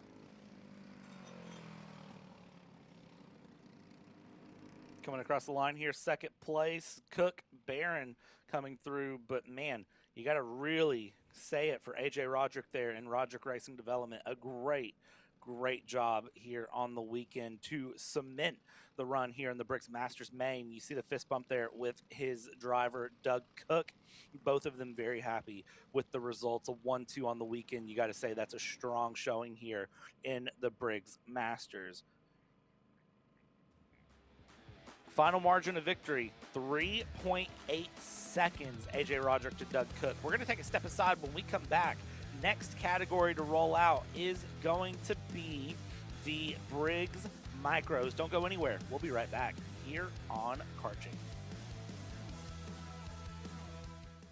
Hi, I'm Jackson with Alpha Race Hub. Alpha is an all-in-one motorsports software solution that can solve all the software problems you need for your track, facility, or series. Alpha can cover all your software bases, from online registration, digital e-waivers, a proprietary timing and scoring software, incident management, automated points tabulation, tire and barcode scanning. We even have our own mobile timing app and rental cart activity management software. If you're looking to consolidate your motorsports software solutions, reach out to us at alphatiming.co.uk. You know, I'm really starting to like this go-karting thing. Yeah, me too. Oh my gosh, can I show you this cute dress I just got? Yes, of course. Oh my goodness, it's so cute. I just love shopping. I love shopping too. Oh my god. Wait, did you guys say you like shopping? Of course. Well, dude, I have the perfect place to do that at. ShopPayCara.com. At ShopPayCara.com, you can get free shipping on orders $200 or more. You can get anything you want, like MXC rims, gloves, rib vests, shoes, anything that you need, all at ShopPayCara.com.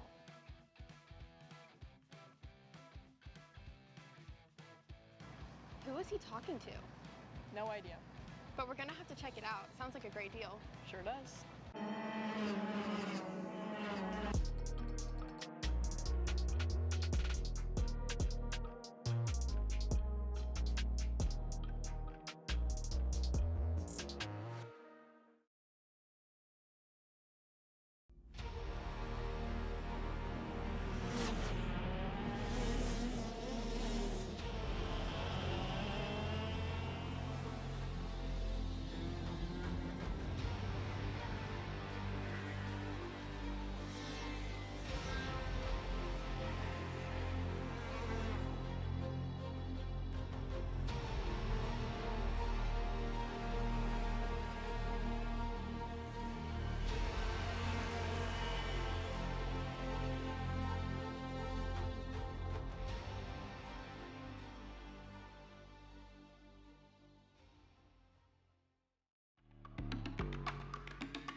Hey guys, another Kart Chaser driver fitness episode with me, Chris G. And today we're doing some upper back movements. Here we go.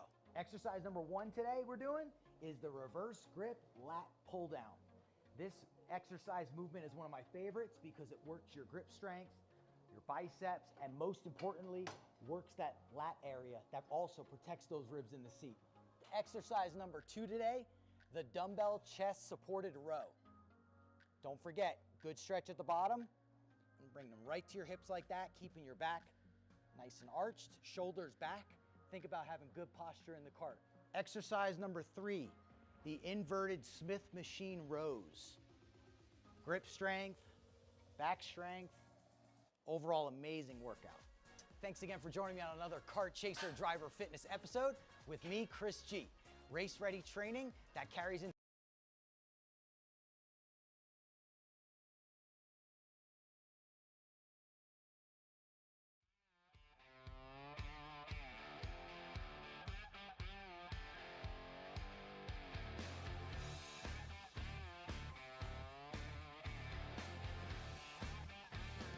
All right, ladies and gentlemen, well, we see the radar in the bottom right. We got karts on track. We got windiness going on, and well, we have our Briggs Micro Main out on track here. James Fox leading Kuiper Nelson to the run here. Top Kart versus Roderick Racing Development will be your top two. Clyde Kleeman, Remy Boss, Jude Boss, your top five. Toby Blue, Miles Hale, Sam Robinson, Rhett Blue, TJ Akers, and Wyatt Burlesman will be your 11 karts to take on this go here tonight for your final. Again, as a reminder, 12 minutes plus 2 laps of action, and it's all about getting all the way through those 12 minutes here for the micros, our youngest category of the day. Right now, James Fox has been so dominant all weekend. Can anyone stop it now is the question here, as James Fox has been unbeatable in the mornings, in the afternoons. And well, I say if James Fox played cornhole in the paddock there overnight, probably was unbeatable in cornhole too. Has just been that strong of a runner here all the way around. Coming up into the tram lines, slow on the go, waiting to hit the zone, and we're green, we're going, we're racing here for the final, and it is James Fox holding on up in the front right now. Nelson and Kleeman going through big shuffles around there. Remy Boss dropping a few positions there as we shuffle through, but up front, your top 4 all going to go into single file for now, and James Fox able to hold the lead side by side for second place as they look into turn 3. They shuffle that into single file. Kuiper Nelson, Clyde Kleeman, and Remy Boss there in the mix. I think that was actually Jude Boss who dropped down a couple of places. And what a start for Clyde Kleeman as well. Looking pretty good starting off. Lost a bit of speed though, coming through 6, and now is backed up into Kuiper Nelson and Remy Boss here. They really need to start pushing towards James Fox if they want any shot at taking away the win from him. Real defensive further back. Whoa. That would be Miles Hale going to the bottom of the track there. Wyatt Barrelsman trying to make a move there in the 221 KR kart, but James Fox with an impressive start, getting away from these 3 in second, third, and fourth, and he is looking to dominate like the rest of the weekend. Definitely going to be a good ask here for him. Second, third, fourth, Nelson Kleeman and Remy Boss. They've all kind of settled into their own run there as Remy Boss almost gets right into the back of the 290. And alternate lines being taken between the two, but they're able to sort that one out in second, third, and fourth. Then again, Toby Blue leading that 5th place backpack with Jude Boss, Miles Hale, Akers, Rhett Blue, Wyatt Burlesman, and Sam Robinson all in the mix. Your top 3 already commanding a breakaway here. Your top 4, commanding a breakaway, but your leader, of course, getting away from second, third, and fourth. Such is the pace difference. However, last time around, it was 1/10 of a second in the favor of Kuiper Nelson. Faster, and this time another 1/2 a tenth faster for Kuiper Nelson than James Fox. So it seems like possibly Kuiper Nelson might have a little bit of something to say in this one here for your top 4. Yeah, and it's looking like Kuiper Nelson is just a little bit quicker than James Fox at the moment, but no draft yet just for Kuiper. About a second back, just under that, for that driver there. And talking about Kuiper a little bit, just a week ago, ran at Cup Karts North America, did okay there, went for P5, so looking for a little bit better of a result here, and running P2 at the moment, and possibly could be going for a win. Clyde Kleeman ran a 44-1 last time around. Great lap for that driver there, and he might be looking to get around Kuiper at this moment to try and make his gains towards James Fox. I don't know how much draft had an effect on Clyde being so fast, but maybe he elects to push down the backstretch for Clyde and Kuiper. Hopefully will help those two get closer to James Fox and start to reel that driver in.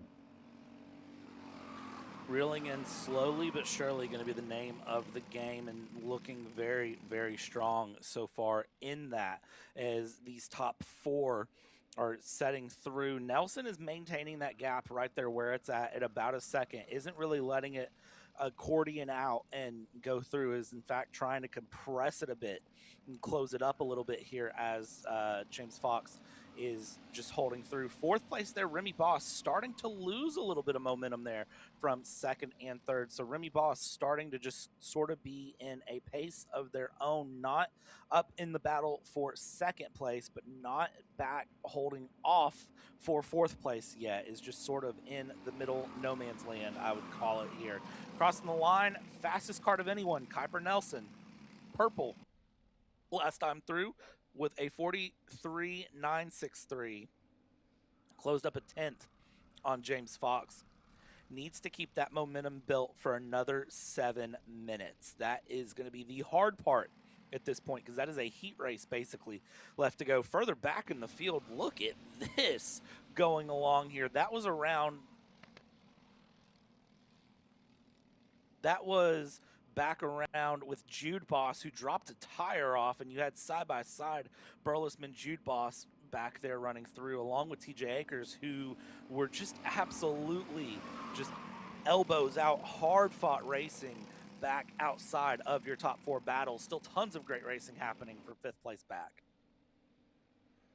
Yeah, and these 2 drivers in 2nd and 3rd, it seems to be going back and forth on the time. Right over, every time I look, it seems like the gap has gone from 9/10, and then it's a second, 9/10, and then it's a second.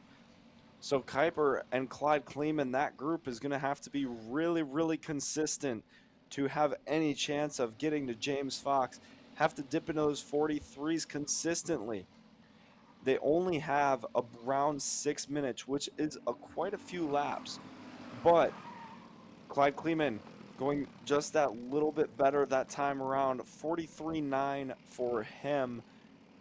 And we'll see what he can do further back. A move, that's the KR of 221. Wyatt Barrelsman trying to make a move on Toby Blue, does not make it stick, however, and has to slot back in, going down into turn 3.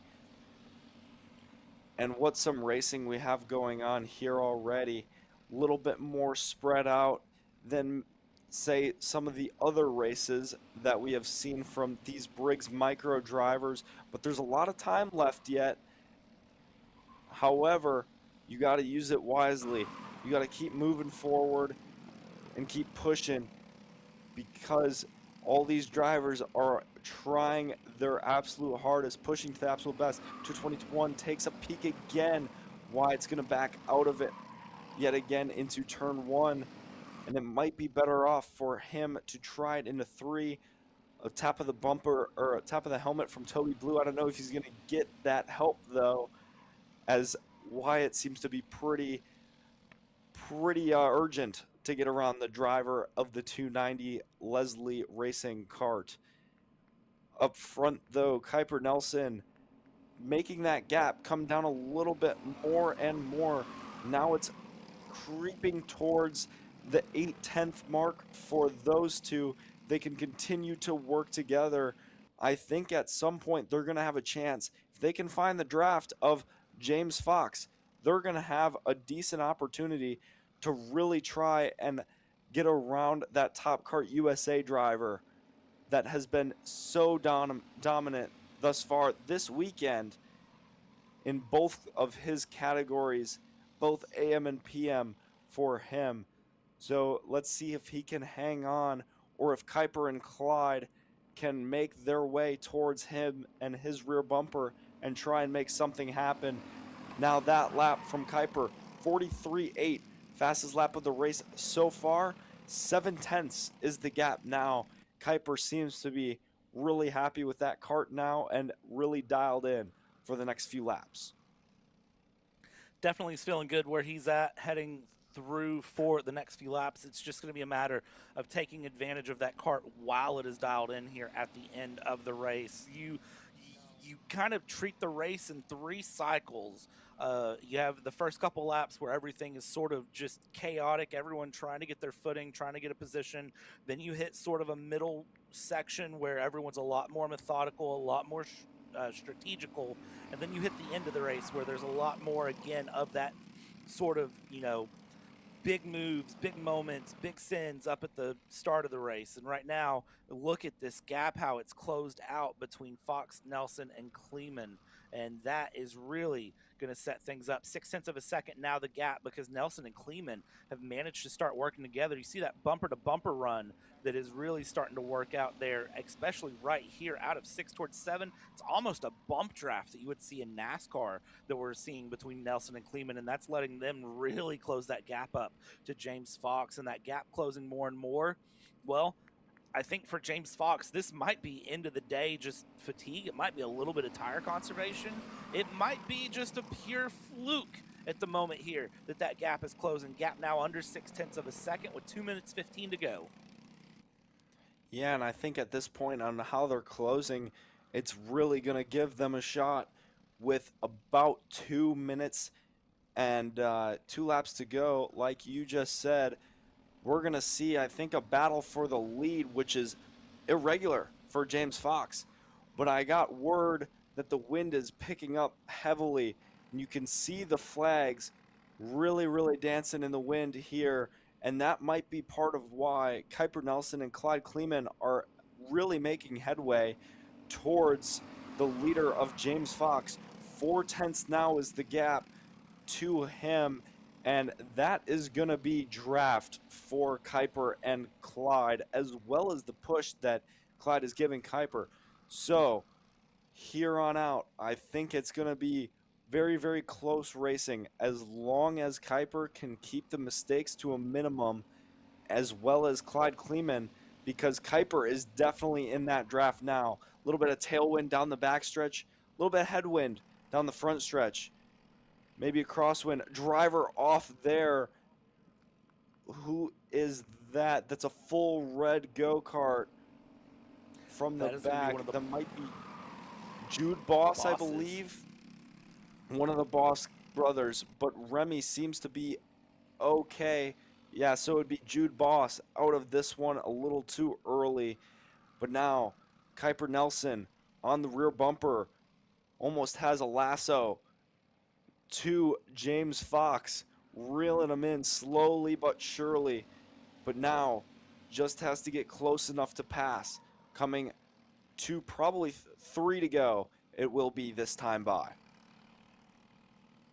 And as they come through and along, it is going to be a big, big fight here with 15 seconds to go on the clock, 10 seconds to go. We do get that great bonus lap, so this will be 3 to go here. Fox looking over the shoulder, knows the pressure is there, and this is the point where if you can drop a gear and disappear, you would, but there's no gears in these Briggs and Stratton micro karts. So you just have to really nail in the pace and hope that you got enough left in the tires to get to the end.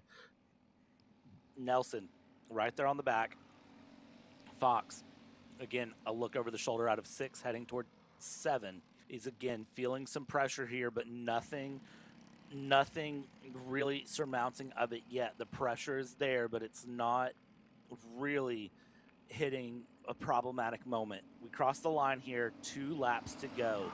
This is again the closest Nelson has been. It's a 10th and a half across the line. Now out into turn 2, glimpse over the left shoulder. Glimpse over the left shoulder again for Fox. Fox is feeling the pressure. And Kuiper Nelson is going to have to get a really good run out of here. I don't know if that driver got it. James Fox has been really good through 3 and 4 all weekend. There's definitely a gap showing here. Kuiper's going to have to get really aggressive or bow down to James Fox here, which might just be the case. There's enough of a gap for James. James Fox is going to... Oh, last lap. Sorry, my mistake line with there. 1 lap to go. No, you didn't say it. One more lap You're to good. go. And here we are. Kuiper, one more time that he gets the opportunity to try and give the fight to James Fox, but a little bit of a gap here. And like I said, James has been so perfect. coming through 3 and 4 and onto this backstretch, it'll be a tough ask for Kuiper to get a good enough run through the back section of the track. Half a lap to go here, and Kuiper Nelson holding through. Has had pace, has been the fastest car on track.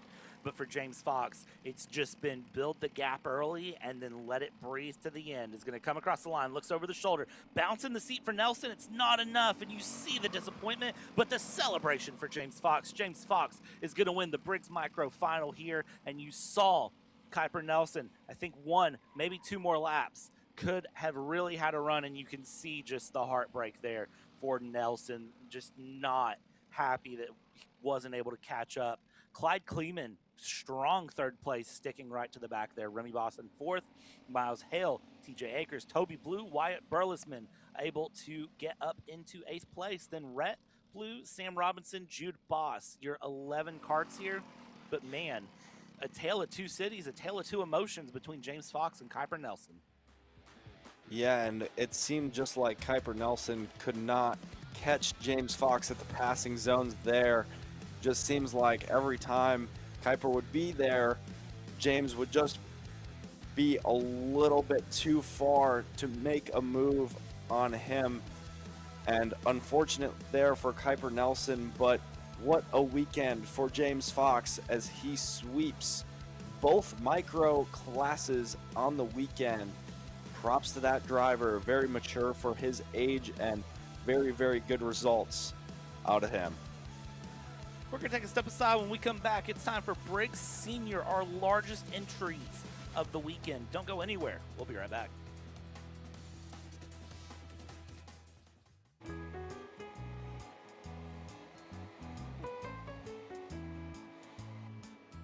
Gee, looks like we're missing the engine. What the hell am I supposed to tag? What do you mean? It's my Greyhound. It's all I need. Where's the rest of it? It doesn't matter. It's a Greyhound. You gotta make way. Okay, you're good. Sitting by here with Kyle, our race winner. Tell me how you did it. You were blazing fast out there, and I mean, you don't even have a go-kart, man. Tell me about it. Yeah, you know, Norberg, Schmorberg, the Greyhound-powered Greyhound was great today. You know, it makes the difference. And the team's been working really hard back at the shop, and, you know, just shout out Greyhound. Thank you, Kyle.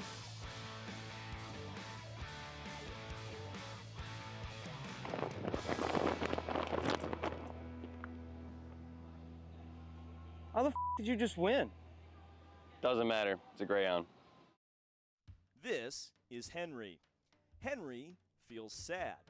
Henry feels sad because it's time for his next big race and his go-kart is in bits. Henry doesn't know that Acceleration Kart Racing is the United States' #1 shop for all of your karting equipment needs. Henry also doesn't know that Acceleration Kart Racing can deliver anything from tires to race suits and even wheels directly to your front door or to the racetrack itself, quickly and efficiently, with tech support available 6 days a week. Poor Henry doesn't even know that Acceleration Kart Racing offers free shipping to mainland USA on selected product if you spend $200 or more. Do yourself a favor.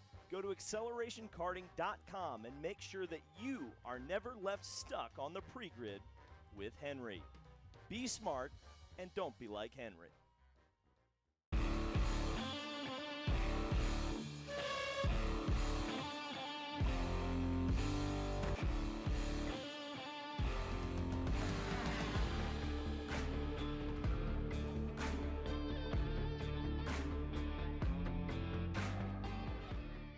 Welcome to the future of kart race preparation, Kart Sim Pro North America. Featuring laser-scanned North American kart circuits and precision-tuned kart physics developed using real telemetry, dyno and tyre data, Kart Sim Pro North America delivers the most advanced and realistic kart simulation experience available today. Whether you're training for race day, refining your lines, or shaving tenths off your personal best, Kart Sim Pro gives you pro-level insight without leaving your home. Trusted by world champions, coaches, and karting enthusiasts alike, this is where virtual practice translates into real-world performance. Experience the thrill, the challenge, and the edge. Kart Sim Pro North America. Use code CHASER20 to get 20% off today.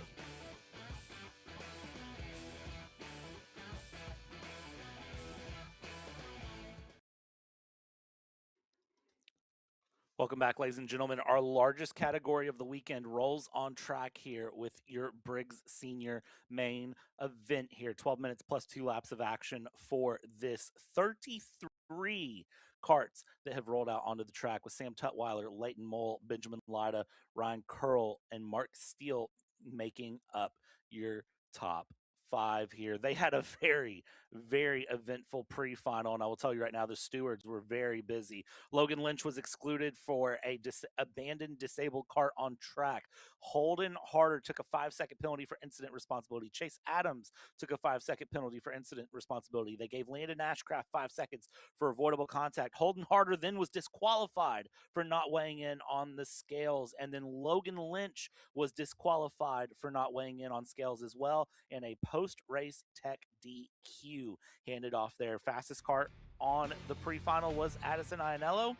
We'll see how this plays out in the final. These carts locked in, ready to go, and you see them here rolling into the tram lines here for the Apex Karting Championship. This is going to be your final for the Briggs Senior. We are green, we are racing, we are rolling, and you see that outside line trying to get moving. We go side by side. We're 2 wide on the go. We're 3 wide in the background. We have 1 cart already off into the dirt. That is going to be the 914 of Colton Ellenberg, who is off in turn 1 already. Meanwhile, 2 wide, 3 wide here, battling it up into turn 3. Everyone else just trying to find their way into a line, shuffle into a position, and get ready to blast the 12 minutes. Yeah, what a crazy start. Not as bad as some of the other ones, though, as we see some of these drivers trying to make their way forward. A lot of fast drivers further back in the field, deep in the field, trying to make their headway forward. And driver through the grass there. That looked to be a blue and gold go-kart. Couldn't see the number, but my goodness, carnage already ensures. And Mark Steele with a great start, as well as Henry Wheeler thinking about going up the inside of Emily DeMaster, and he does. Late lunge there. Also behind Beckham Lewis going up the inside of Connor Halls. Good moves there into 3. Emily and Henry are both very, very fast around this place, and they are surely going to find themselves in a spot to possibly win this race. Sam Tutt commanding the field well, just like last race. Behind them is Aiden Lorenko, Ryan Curl sending it up the inside, and big lunge there from DiCulio, and that does not end well for him as he goes off, gets shuffled away. He's looking back, making sure he doesn't lose too much, only to Henry Wheeler and Emily DeMaster. He'll have to get those tires cleaned up, though, coming through 3 and 4 before any of the fast stuff, and he'll have a straightaway. But wow, what an attempt there. He sent it deep and paid the consequences for his actions. That he did, trying to make that work, and we've said it time and time again. Side by side, outside of 1 into 2, just unfortunately cannot work nearly as well as you want it to. Up front right now, your top 6, not separated by a lot, holding through. Evans falling way down the order into 22nd, losing 7 spots that last lap there, did Colin Evans in the 951.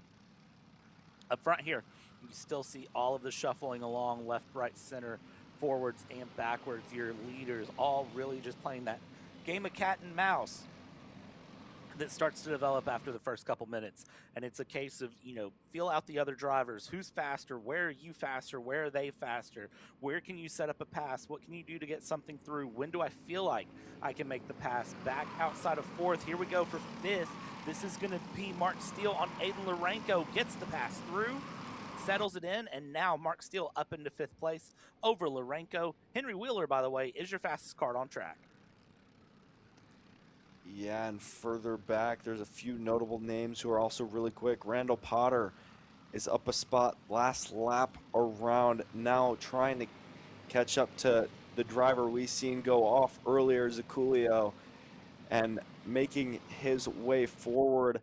Same situation for Ianello and a few others. William Wilkie is up to P17 after the carburetor last lap there. He's up 14 positions. Good start to the race for him. Up 15 now.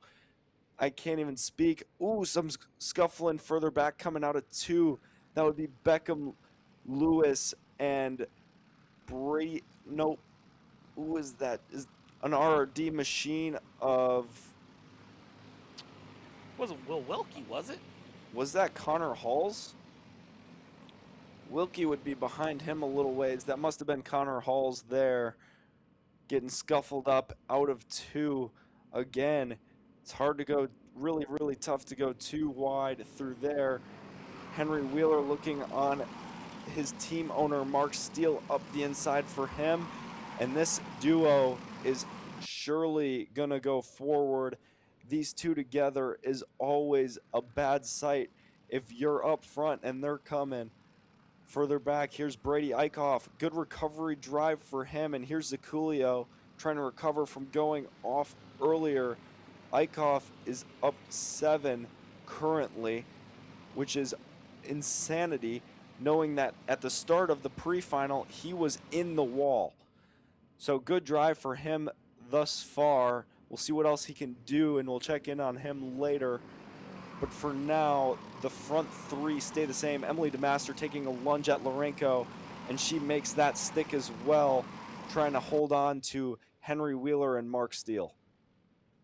Great move there up to the inside. Here we go, the 943, very clear indicator. That is Beckham Lewis there with James Overbeck Academy, who is giving a very clear indication of the intentions, but that's not going to be honored. 3 wide, and you see the look over of kind of like, okay, what do I do now? And unfortunately there for Beckham Lewis, it's going to be lose multiple places, shuffle back into the back of this pack, and then try to regroup and get your way back forward again, heading in to the final corners. That was not ideal for Beckham Lewis. How many places did that ultimately cost the JOA driver? Well, I hate to report, it is 5 places down, side by side though, into turn 1 up ahead, going through. That was Wilkie, Addison Ianello all having a bit of a run here. You see Sutton there in the mix. There's Wilkie looking for a move down into the inside, able to make that move stick. Will Wilkie will now get up into P13, trying to chase down at minimum a top 10 finish here, because this will be very, very important. Remember, points are still all for everything right now when you think about the championship implications here of the weekend, where things have been absolutely so crazy in this Briggs senior category. Sam Tutt does lead the championship right now, but everyone here behind, they're looking just to do anything they can. Addison Ianello is second in the points, 6 points up on Henry Wheeler. So right now, Ianello really has to have a good weekend to try to kind of triage a bit of the bleeding of points that will come at the end of this. Yeah, and looking at Henry, he seems really, really quick. He's only about a 10th, not even a 10th slower than your leaders, all by himself. So a few good laps to get in Ryan Curl's draft would be monumental for that driver in the 901. And further back, Brady Eichhoff taking advantage of Mark Steele. Mark Steele's momentum has been going backward the last few laps. You see the shake of his head there in frustration. He was up on Henry Wheeler's bumper into what I believe was 6th at the time, and now he has dropped down to 9th. Momentum has pulled to a halt for him. Brady Eichhoff seems pretty quick here. He is purple, 42.3 for that driver. I think the only driver to dip into the 3s so far, and he is looking good. If anything breaks out up front, there's going to be enough drivers that are going to have an opportunity, as long as they stay clean here throughout the last about 4 minutes up until the battling for the last 2 laps here at G&J Kartways.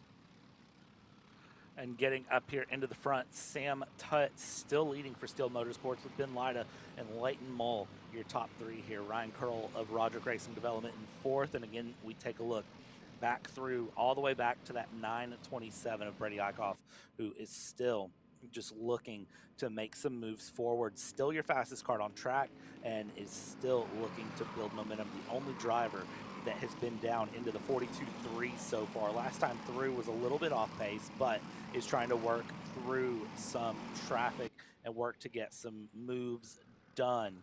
And you could see different drivers having different approaches down that backstretch here. Some leaning forward, some leaning backwards, some really just trying to eyeball where to make a move stick and really where to make a difference. Taking a look at Mark Steele in 10th place here, right behind Eichhoff here, who is, again, right on the back of this pack and trying to make some moves forward, but that's easier said than done.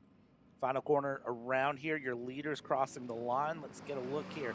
Fastest cart on track last time through, fastest cart of anyone so far. Leighton Mole, 42.315. So top three now starting to pull the gloves off, and a little bit further back, some gloves being pulled off for some passes here.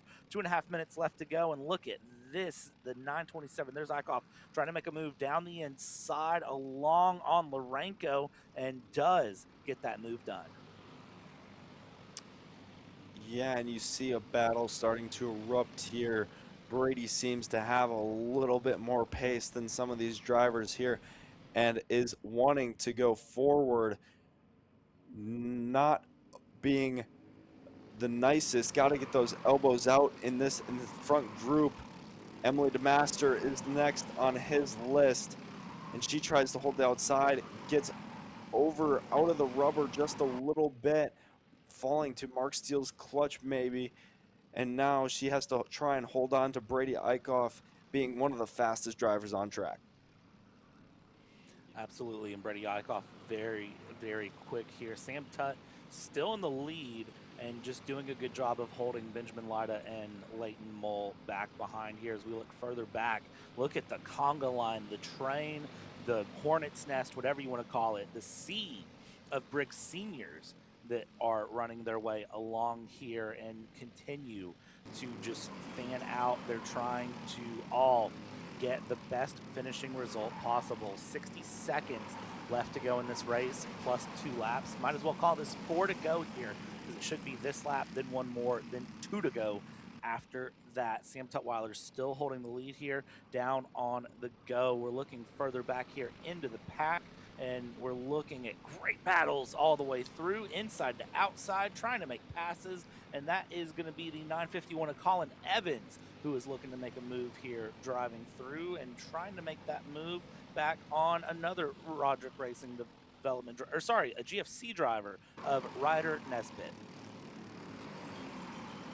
And here is Addison Iannello, one of the drivers who maybe had a little bit of a rough start, but in the championship contention here, I'm assuming Henry Wheeler after this final is going to pull away quite a bit in that realm, but for her trying to go forward and make up some time and make up any position really that she can, grab just a little bit of the extra points for her deal in the championship. Here's Henry Wheeler starting to finally catch Ryan Curl. 2 laps to go though this time by. It's going to take quite a bit for these two to catch the leaders, and they want to keep working together. You see the hand signal from Sam Tutwiler. Let's just go forward. 1 more lap, guys. Keep it easy and let's just work together until the end. I don't think that's going to be the case though for too long. Lida up the inside, gets the crossover done. Sam Tutwiler is left on the outside. Leighton Mole is through. And now the first lead change, I believe, this race. Ben Lida to the point. And for him, this win would be huge. This track isn't too difficult to block. So he just needs to hold it to the bottom and hope nobody does anything too crazy. But I don't know though. Sam Tutwiler and Leighton Mole, 2 young drivers, a lot of energy, a lot of aggression from them. Ben Lida, a little bit more experienced in the senior class, has been running it a long time. Leighton Mole gets a crossover done on Lida. What a move for him. Lida's going to try and hold the outside. Sam Tutwiler is going to go through with Leighton Mole.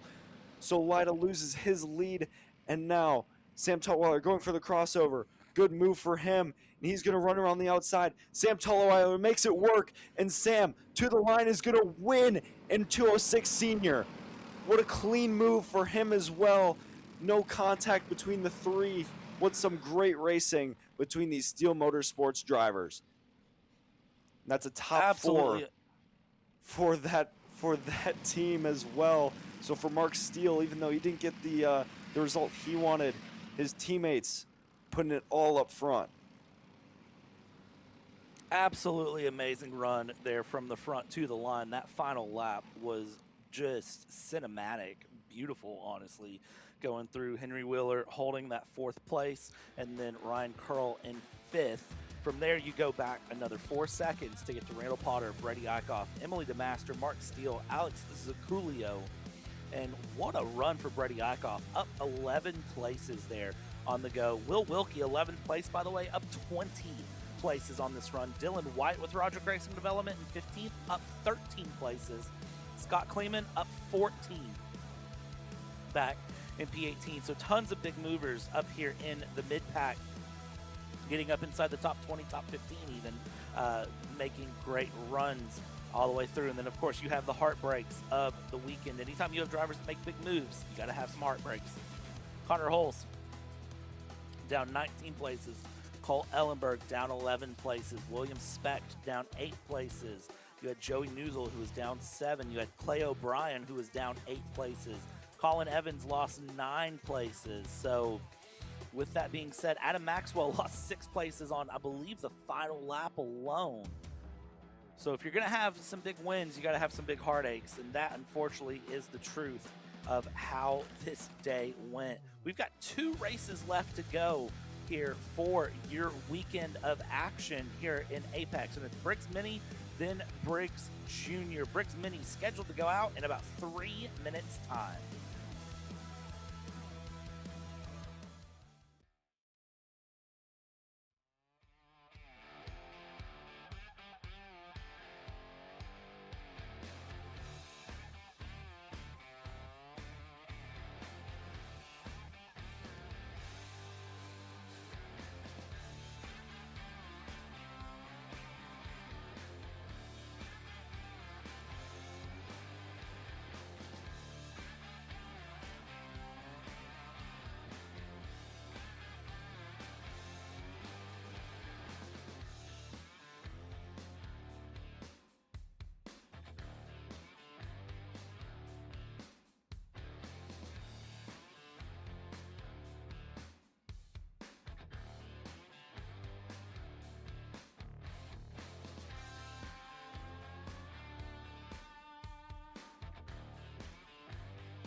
And for our penultimate final of the day, karts out on track now. It is time for the Briggs Mini Main to get rolling here with Anderson Hemphill, that MGM kart here up on top. And then it's going to be Logan Pollock, Millen Eilert, and Wyatt Huntsbarger rounding out your top 4 here as they roll through. One thing I do want to note, Riley Shepard has had a rough weekend, I have to say.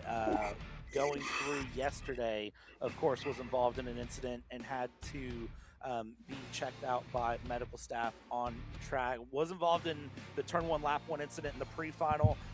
Looked like was having some right arm pain. Was checked by the on-track medics and put an ice pack on that, but does appear to be out on track and doing okay. Will be starting from P16. Is showing out on track, and I do see the 117 there, so it's good to see Riley Shepard able to get back out and going here. Hemphill, Pollock, your top 2 looking for the green. We are rolling in the green here. Anderson Hemphill trying to hold the inside, and Millen Alec not able to hold on the outside, is going to lose 1 place, might lose another one to Drew Schneider, who was up on the inside. Yeah, good start again for that inside line. Big lunge from Illick there up the inside of Pollock. And Pollock is going to try for the crossover. Not going to... No, he's still there. He might actually complete that. He goes over the curb a little bit. Illick rolls the outside. No. Logan almost got that move completed coming onto the backstretch, but no. And now Anderson Hemphill has a little bit of a gap, and then behind him is just a hornet's nest of go-karts all in a line. And for Milan Illick, having to hold that off is going to be a big task, especially with Logan Pollock right behind. They've had better pace than a lot of these drivers thus far, but you never know. It looks really stacked up so far. That it does, and at any time in this mini category especially, things can just absolutely erupt. You won't be expecting it, and then things go a bit crazy all of a sudden. But it's what makes this mini category so much fun. You just never know what you're getting into. Right now, Hemphill and that MGM is looking to just stay nose to the grindstone here for another 10.5 minutes, 44-102. But we're into the 43s with 2nd and 3rd place, into the 43s now, and they gained a 10.5 last time through. 0.8 of a second the gap to the leader, but that gap should continue to close if they can maintain that pace. Everyone else behind, nose to tail, single file, really just trying to stick together. Yeah, and it's going to be a big ask for a few drivers here to try and maintain pace with Anderson Hemphill, Milan Illick, and Logan Pollock. They've been very, very, very fast all weekend, and they are cruising here too. A lot of this field, though, is doing a very, very good job with their pace as well. So I'm excited to see how well they can keep up with some of these drivers. And this is the closest I think we've seen this field all weekend. So for that, it tells me that drivers are giving good feedback to their dads and learning the track, maybe getting coaching, starting to figure stuff out, making the right changes to the go-karts. And finally, it's all evening out. They're almost all on the point here. So it's cool to see how fast and how close this class is. Absolutely. This class is all about learning and growing. You spend your time in micro getting those fundamentals down, and then you get up into mini and you start really learning more than just the fundamentals of driving and racing. You start learning the fundamentals of setup, the fundamentals of feedback, the fundamentals of operating under a team, and really, really dialing these karts in to get a run going and how to operate on track. Just like this, the Magic Kart, the 133 of Huntsbarger down the inside, brings a friend of No with, but No is told No can't get past yet on Panico. Is going to hold side by side here, and Panico doing a great job trying to defend that around, and I believe does so. The James Overbeck Academy driver having a great fight there with No along. 123 of Eilert here, and Pollock, the DPC Motorsport kart of Milan Eilert, holding 2nd place again, holding that gap at about 0.6 of a second on Anderson Hemphill. Anderson Hemphill, fastest kart of anyone last time across the line, 42.929, but is not pulling a gap on Eilert or Pollock. Yeah, just a bit better that time around for Hemphill. Not enough, though, to really make a difference in the gap there. Further back, a big crossover for the 100 of Joseph Panico. What a move for him. And that seems to be on Robbie No. No falling innocent to a few of these drivers trying to move forward. The next one in line is Taruno, an aggressive driver who can make stuff stick. And No is under pressure from a lot of these drivers as his momentum shifts backwards a little bit. So he's going to have to defend here a little bit or go forward, making that move back on Panico, going into 3. What a move for him. Good lunge, and more battling is erupting because of the fight that is starting at the front of this group here. That fight continuing to develop and build the gaps. Again, it's one of those that as fights start, it mixes things up and changes up a lot of different things on the track. It'll build gaps, it'll close gaps, it'll bring some great action all the way through. But as these karts are working their way along here, these top 3 looking to really battle through. Look at this, though, the 177 of Greg all the way to the inside there, trying to just force the move along, not able to do so. Your top 3, I mean, that is where the field spread is showing right now. 2 seconds right now separate the top 3 back to Schneider in 4th, who is really just trying to stay separated to 4th place from the 5th place behind. Doing a good job so far, I have to say, as well, there for Schneider in 4th place. Now 5th and 6th have caught up there of McNeely and Huntsbarger. We'll see if they are able to make any moves on Schneider. Halfway up, halfway down, 6 minutes plus 2 laps to go. Yeah, and Illick again is creeping in 2/10 better that time around than the leader of Hemphill. So really starting to bring the fight to him and his MGM machine. And like we talked about before, if you weren't watching this morning, Anderson Hemphill crossed the line first in that mini class in the morning, the Miami Motors, and that was a huge win for him. But unfortunately, he got that stripped away due to a tramline penalty. So for him, winning this race this afternoon would be huge. A redemption for him it would be. So it probably means a lot. It would for me if I was in his situation.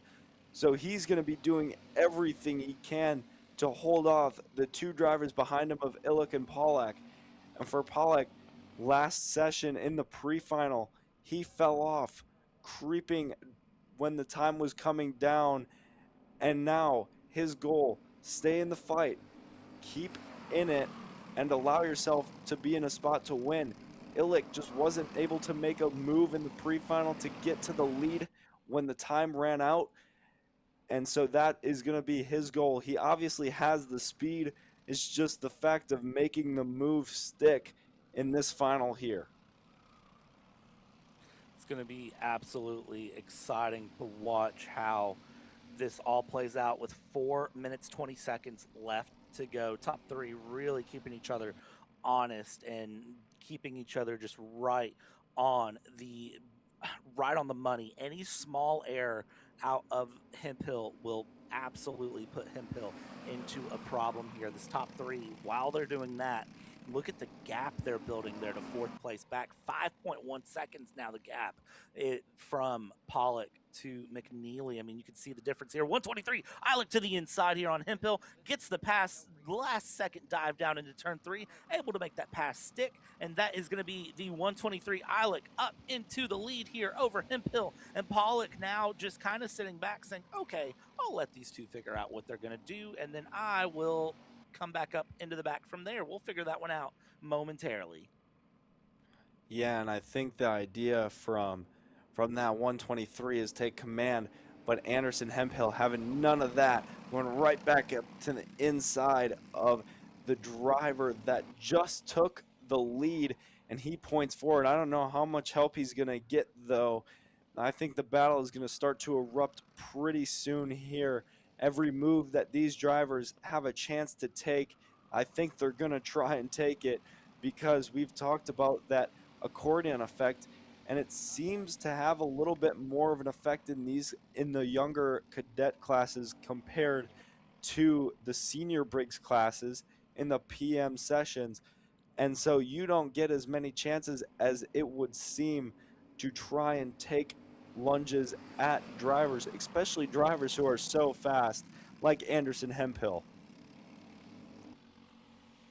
It's going to be a really hard-fought battle here in these top three with the final 2.5 minutes. Limited opportunities, a little bit of bravery required, a little bit of luck required, and then making sure you defend on the pass back. Fourth place back, by the way, that is still absolutely gloves out, hard-fought racing from all of them, even though the gap has spread considerably from the top three. Fourth place back, I mean, they're still absolutely going at it. Schneider, McNeely, Huntsbarger, Taruno, those four together. A little bit of a gap from there to No, Panico, Greg, Goddard, and Miller. And then they have absolutely started battling it out big time here. The Magic Kart sitting in third in line here is Huntsbarger, who is looking for a move further back. That group of five, again, they're absolutely keeping each other honest here. One little moment will make for a big thing, just like right here we go. McNeely looking to the inside of Schneider into three, looking to park this one in through, gets the move. Now Schneider has to defend and make sure the Magic Kart of Huntsbarger doesn't get by. 2-for-1 special. It is going to be a 2-for-1 special, but not in the way that Schneider wanted. Loses 2 positions in the matter of 2 corners. Yeah, good moves further back in this field. And up front, though, still staying in line for those 3 drivers. But further back, they are not relaxing. The Magic Kart of Huntsbarger looking up the inside again. Not going to make that stick. Maybe into 3, though. Full defensive line from that 158 of McNeely. Trying to make that cadet kart as wide as possible. And he's going to make that work into there and stay in P4 for the time being. That is an AMAX go-kart there that is running very, very well on a spot that you can take the trophy. So remember, this battle further back, the 2 in front of here are still going to get trophies.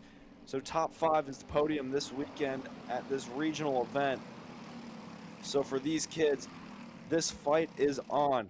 There's a lot of go-karts stacked up, and here goes Drew Schneider looking up the inside, going to think better of it. Further back, though, the 177 Asher Gregg was looking up the inside as well. It looked like he folded back in line. Huntsbarger taking a peek again, as well as Schneider on him. But a lot of thinking here from these drivers when to make a move. I think they're testing the waters a little bit. 2 laps to go, and we're side by side through the last few corners in the second group. And Huntsbarger up the inside of McNeely. McNeely tried to cover it off, not going to work. Move for that 100 as well. Panico on No. Taruno as well, trying to hold a little bit tighter line. That's the 187 of No going defensive or back on the 100 of Panico. Panico going back through, though. Schneider up the inside of McNeely, trying to make that stick through 6. McNeely's going to hold the outside, go all the way around. Little sketchy there for those kids. And last lap for your front 3. We're going to see what happens. Does Anderson Hemphill have to defend into 3? No, he does not. There's a gap enough there. Illick taking a little bit of a tighter line, going through 3 and 4 and coming onto the backstretch.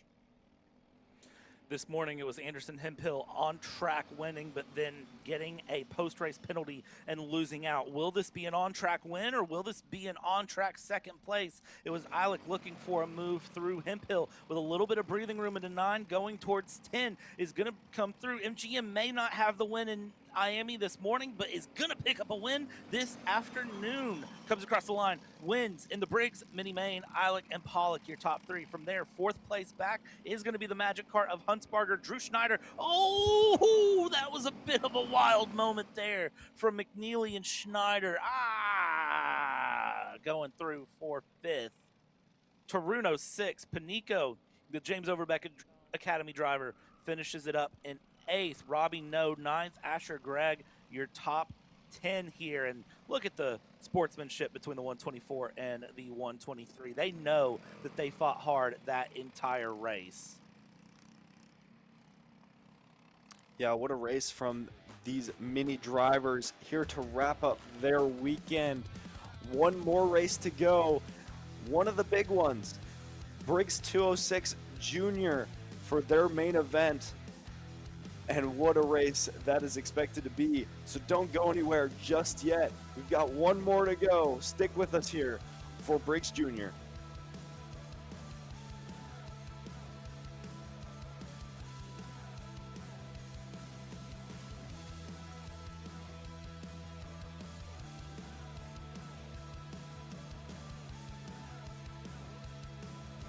When it comes to innovation on the track, Odenthal Racing Products leads the pack. From the highly popular EasyGP camera mounts to our tough case to GoPro case, racers everywhere trust ORP for strength, reliability, and precision. We're proud to be the #1 engine mount manufacturer in the USA. And with our new Easy Bumper Retainer System, you won't get caught out with a failed bumper bolt again. Odenthal Racing Products. Lead or get left behind.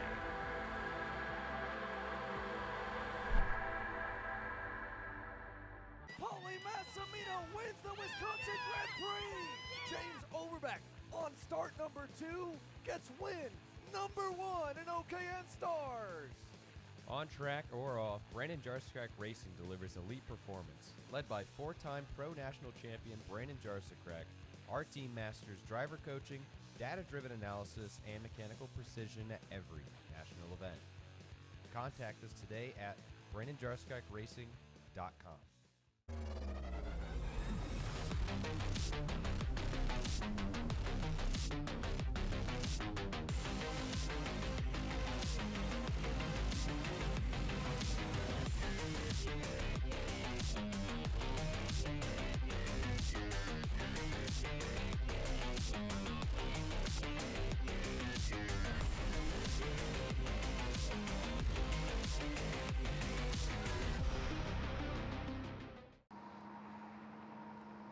Cat food marketing. $9.99 a month. Dude, Caleb, wake up. Dude, we're live in 5 minutes. Let's go. Come on. What are you doing? Dude, I'm so sorry. Xander had me in a cat food marketing meeting till like 2 a.m. last night. Come on, man. Do you have anything I can drink? Dude, I got the perfect thing for you. Perico. It's a healthy energy drink alternative. Perico, non-GMO, gluten-free, kosher, magnesium, B12, B6, Yeah, it's good. B5, biotin, and 0 sugar? Pericazo! Try Perico, made with natural ingredients, organic caffeine, and supports your metabolism. Try the new official energy drink of Kart Chaser.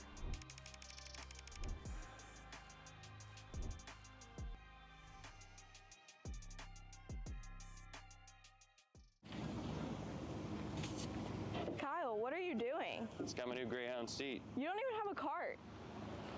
Doesn't matter. I have a Greyhound. Who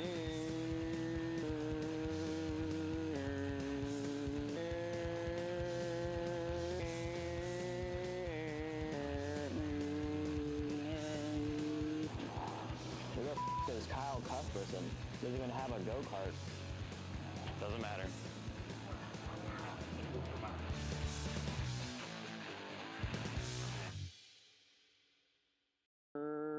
Cuthbertson through on Turney. Turney in the dirt.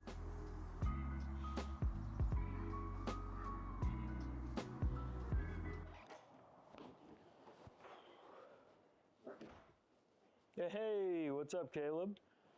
What's up, Brandon? You sound defeated. A long day at the office? Yeah, got stuck at a cat food marketing meeting for like 3 hours. I don't know a thing about cat food, and I don't even work in marketing. And then I got sent on a coffee run like I was some sort of intern. Then at the end of the day, when I want to go get gas, I just realized everything is so darn expensive nowadays, man. Yeah, you got that right. Like, do you have any idea how much we're spending on Netflix? It's like 20 bucks a month. Do you know how much we're spending on cable? That's like 50 bucks a month. But you know what isn't expensive? Tell me. Kart Chaser Premium. For only $9.99 a month, you can watch all of the American karting action live from coast to coast. Subscribe and become a member today.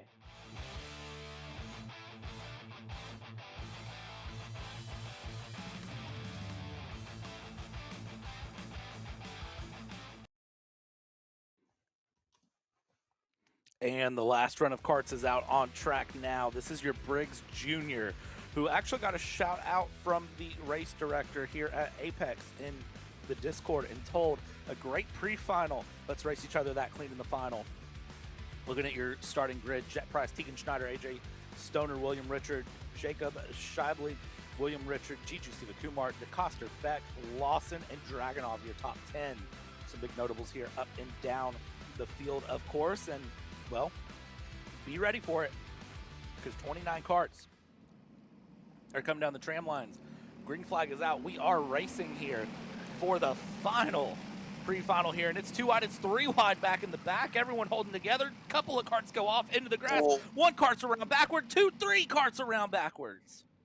And that's McKay there with a bent axle. Unfortunate for him. Everything went wrong in the last 2 laps that he drove in the Briggs Junior class. The front 2 electing to try and work together and get away from the carnage.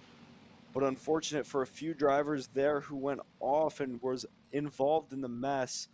But up front, Jet Price and AJ Stoner. Tegan Schneider, though, has came all the way back from a few kart lengths and electing to almost dive into turn 1 there on Stoner. Thinks better of it, though.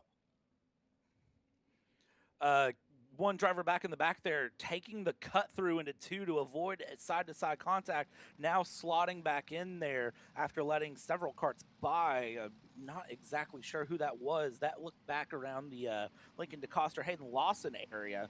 But up front, top 3, nose to tail, they're looking to pull a gap, starting with William Richard back if they can, but a little bit of overlap looking here. Tegan Schneider looking faster than these 2 karts ahead, or at least for a millisecond seemed it through the middle part of the lap. We'll see how that works. And you see the clear hand signal, AJ Stoner not even hesitating to give the indication of it. Just move forward. Don't worry about side-to-side contact right there. That was the 881 Ben Beck getting into a bit of contact with Giju Sivakumar out of turn 2. And Giju, I'll tell you right now, not going to be happy about that one. Giju, a driver that we get to watch at IKC a lot, who definitely races very fair, but if you start racing hard, we'll race hard right back and give it back to you twice of what you did to him. So keep an eye on Giju there to look to force a move back around Ben Beck later. Top 3 here still holding on, 9 minutes, 50 seconds left to go, and well, they're not pulling a gap. In fact, 4th, 5th, 6th, 7th, 8th, 9th are closing in on the top 3 here. Move up the inside for Jacob Scheibele on William Richard, and Beck following through there is able to make up a spot, and further back, Daniel Dragunov up the inside brings Carson Benjamin with him as well. Never mind, there's no crossover there either into the back straight, and Daniel looking to make up ground. I was talking with him a little bit earlier, and he was struggling a little bit with power and or chassis setup. Not really sure what the factor of that was, but he's looking okay right now, able to make up some ground on a few drivers here, getting his head down and starting to push into turn 1. That dive from Carson Benjamin, side to side contact, over the curb, and Carson is way off. Christopher Yutzi is going to be able to take advantage of that there and get around the 2 of them. That'll definitely be looked at by the stewards there. Little side-to-side contact going into 1, and of course coming out of 2. And what some carnage we got to see on that lap there. This feels polar opposite to what we saw in the pre-finals for Briggs Jr. This feels like a lot more elbows out, a lot more hard-fought racing. I feel like in the pre-final, there was a little bit more kind of a, no, you go sort of mentality through. And here in the finals, it's been, nope, I'm going, and I will box you otherwise. One car off into the grass, back outside of the top 20 here, heading through. Look over the shoulder. You've still got great battles all the way along here. Looking at that 819 of Gabe Santoro in 15th with Evan Frey in 16th. I want to say that was Travis Van Horn with Atkins Speed Center, who was the kart that went off, but I could be wrong. Price, Stoner, Schneider, top 3 still holding through and pulling a bit more of a gap here if they can. They lost 2/10 last lap. This lap, they gained 3/10 on 4th place there, Jacob Shively, and they are really doing a good job of holding along. Passes to the inside here. 1, make it 2. Side-to-side contact. That turn 2, trying to go side-to-side through 1 out of 2 is just not working here in the junior category at all. Yeah, no kidding. It's been a few times now already that we've seen it just in this race where drivers are using the cut through or going over the curb and making contact through there. There's just not enough space to be able to hold that. It gets too tight through there. But these front 3 working very, very well together. Further back, we see a move. No, we don't. Oh, we do see a move. What a lunge there for Christopher Utsi on Daniel Dragunov. Points forward and says, let's go, dude. We got to catch these leaders. And Jacob Scheibel has the same idea. All of these drivers are pointing forward, but they all want to be in the front of the pack. So it's tough to tell really who's the faster driver at certain times. Another move for Giovanni. Oh, almost. He's way off into the dirt. He hooks the bumper. Wasn't alongside of Daniel. And then just misses his turn in and pushes through the corner, going way off into the dirt, coming out of 6. Further back, though, Richard up the inside of Beck, and Utsi is able to follow through there and make that move stick. And now, hopefully, Jacob has a fellow Coyote right behind him, and they're able to move forward and catch Jet Price, AJ Stoner, and Tegan Schneider. This is absolutely heating up here. The final of the day, and Briggs Jr. are absolutely putting some gas into it. They are having a great go here. Top 3 here. Again, Price, Stoner, Schneider just holding that nose-to-tail run that they've been doing. They're working together very well, and everyone 4th place back is not playing friendly with each other. Dive down from 6th place here. That's Christopher Utsi trying to get the move through, and I believe that Utsi did complete the move there before turn 2, so no side-by-side argy-bargy to happen there. Utsi up ahead of William Richard, and now up into the top 5 for Christopher Utsi, which will be one of your podium places here. We'll see if that can continue its way along here. Lots of hungry drivers behind who will be looking to start closing some gaps, just like that right there, down the inside there. Hayden Lawson, the fastest car on track right now, up the inside of Ben Beck. Move into P7 here now. And we'll be looking to close more. Gap to the top 3 to 4th this time by is 2.8 seconds. So that is a pretty considerable gap, I have to be honest here, for them as they work their way through. And so if you are top 3, you're feeling really good, but as soon as those top 3 start swapping positions and doing extended battles like this right here, side by side we go, we're going to go 3 wide outside of turn 3, and well, that shuts down to go 2 by 2 for a brief moment. 3 wide though, and 3 wide around G&J Kartway. It's not wide enough for 3 wide to sustain, so I'm very glad they sorted that one out. But when these top 3 start battling here, Kale, I would say in about, 3 minutes, 55 seconds now, it's going to be real interesting to see how quickly the gap to 4th place back starts to close in. Yeah, and just want to take note on Hayden Lawson, a driver who went up 2. There was a driver off in the dirt on the exit of 2 there. Not sure what happened to that driver, but taking note on Hayden Lawson, fastest driver this race so far, but his first race in junior I believe, for him.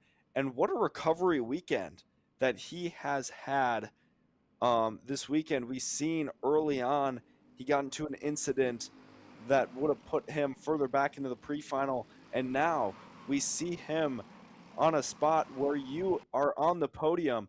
So what a drive for Hayden Lawson, and now he's working with his teammate of Yutzi, both on that stealth chassis, I believe, and working to go forward and catch the leaders of Tegan Schneider, AJ Stoner, and Jet Price. And being able to catch those leaders is going to be very much still possible at this point. 2.5 minutes plus 2 laps to go, and it is very much still anyone's game how it ends up. At some point, these top 3 have got to start battling. They can't sit like this forever. Of course, the top 3, one of them wants to win, and all of them wants to win, but only one of them can win. Let me say that correctly here. So for your top 3, it's got to eventually be a pass. A big look over the shoulder there from Jet Price to look back and see where Stoner and Schneider are. They are still holding behind. 4th and 5th here. They are still sitting through. By the way, that time, Yutzi and Hayden Lawson, they closed the gap by 2/10 to Schneider, Stoner, and Price. So they are working on pulling their way through. They've pulled a gap back to Jacob Shively and Ben Beck and William Richard back behind, and that is what they also need to continue to do, is just close the gap ahead and pull a gap to the carts behind, which is exactly what they're doing. Here we go. Gloves are off. Moving to turn 1. It's a 2-for-1 special. Jet Price will drop to P3. Very cleanly, doesn't fight the move too hard, and allows Stoner and Schneider to flip those places. Price now down into 3rd because another 1/4 of a second was taken out of the top 3's lead last lap here. Yutzi and Hayden Lawson still closing that in. We'll see here at what point does AJ Stoner decide that he's going to jump ahead of Tegan Schneider. Yeah, or the other way around. Let me say that the other way around. I think that the idea there for Stoner is all of these drivers are very experienced and they know where the clock is at. And you want to be leading when it's time to block. You do not want to be in 2nd or 3rd. It's a very, very easy track to block here. And for Tegan Schneider, he is getting passed by Jet Price. They all know it's time to start playing defensive, and you want to be leading when that time comes. So they know when the 2 sticks come out that there's going to be defense. They're starting it early. And Christopher Yutzi, Hayden Lawson, for them, this race is not over. They need to start going forward and keep working together to get to these drivers. It's going to be full white line for the rest of the race for Jet Price. And whoever is leading, use of the bumper from Tegan Schneider, gets the elbows out and takes the lead away from Jet Price. A little bit of contact behind.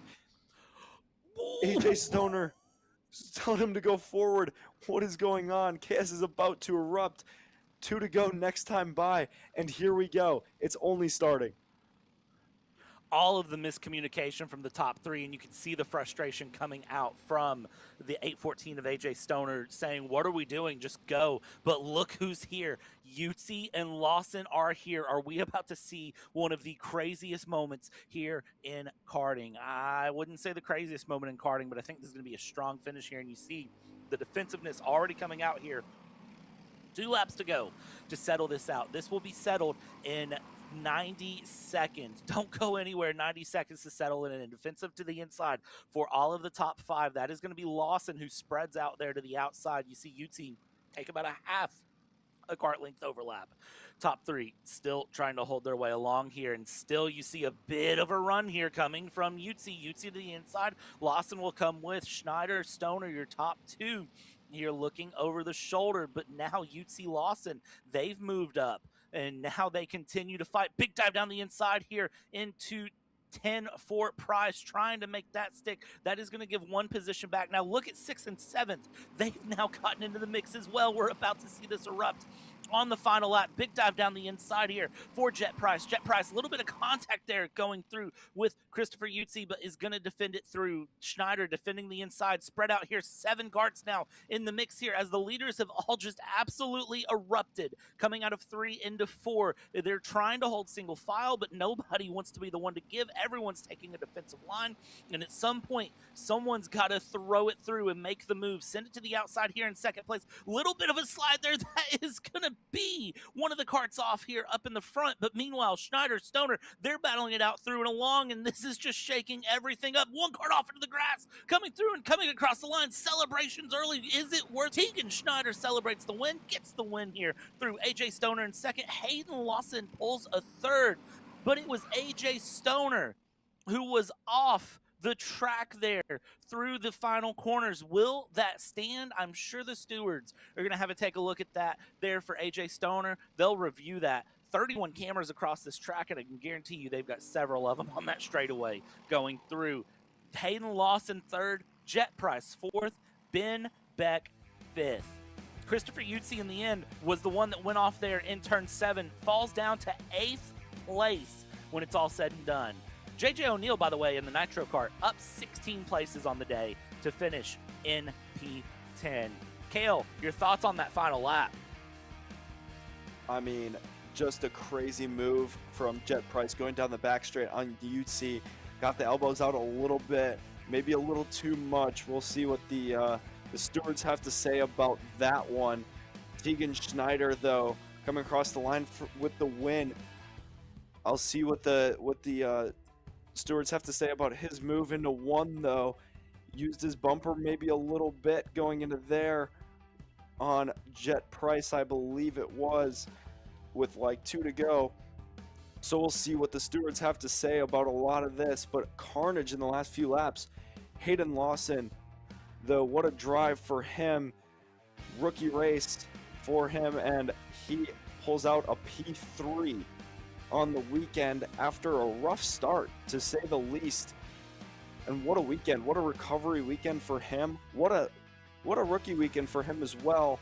Just in general, even if nothing went wrong, that would still be a great drive for that young man. AJ Stoner as well, doing a really good job keeping it up front all weekend. Unfortunate for Utsi, though, as he got shuffled back with 1 lap to go. Only a few corners to go. But what a crazy race delivered from these junior drivers here. What a crazy race to end off what's been a wildly exciting weekend. I have nothing else to say other than just wow. What a weekend it's been here at the Apex Midwest Karting Championship, round number 2 here at G&J Kartway. I want to thank everybody here with Kart Chaser that's trackside that has helped bring this to the runs here. I want to thank you, Kale, for joining me here in the booth and spending your time, your weekend here up in the booth. I'm sure you'd rather be driving and testing, but hey, booth time is always a fun time. Big shout out to everyone here with Apex who has made this event possible. And a big shout out to G&J Kartway for hosting us here this weekend.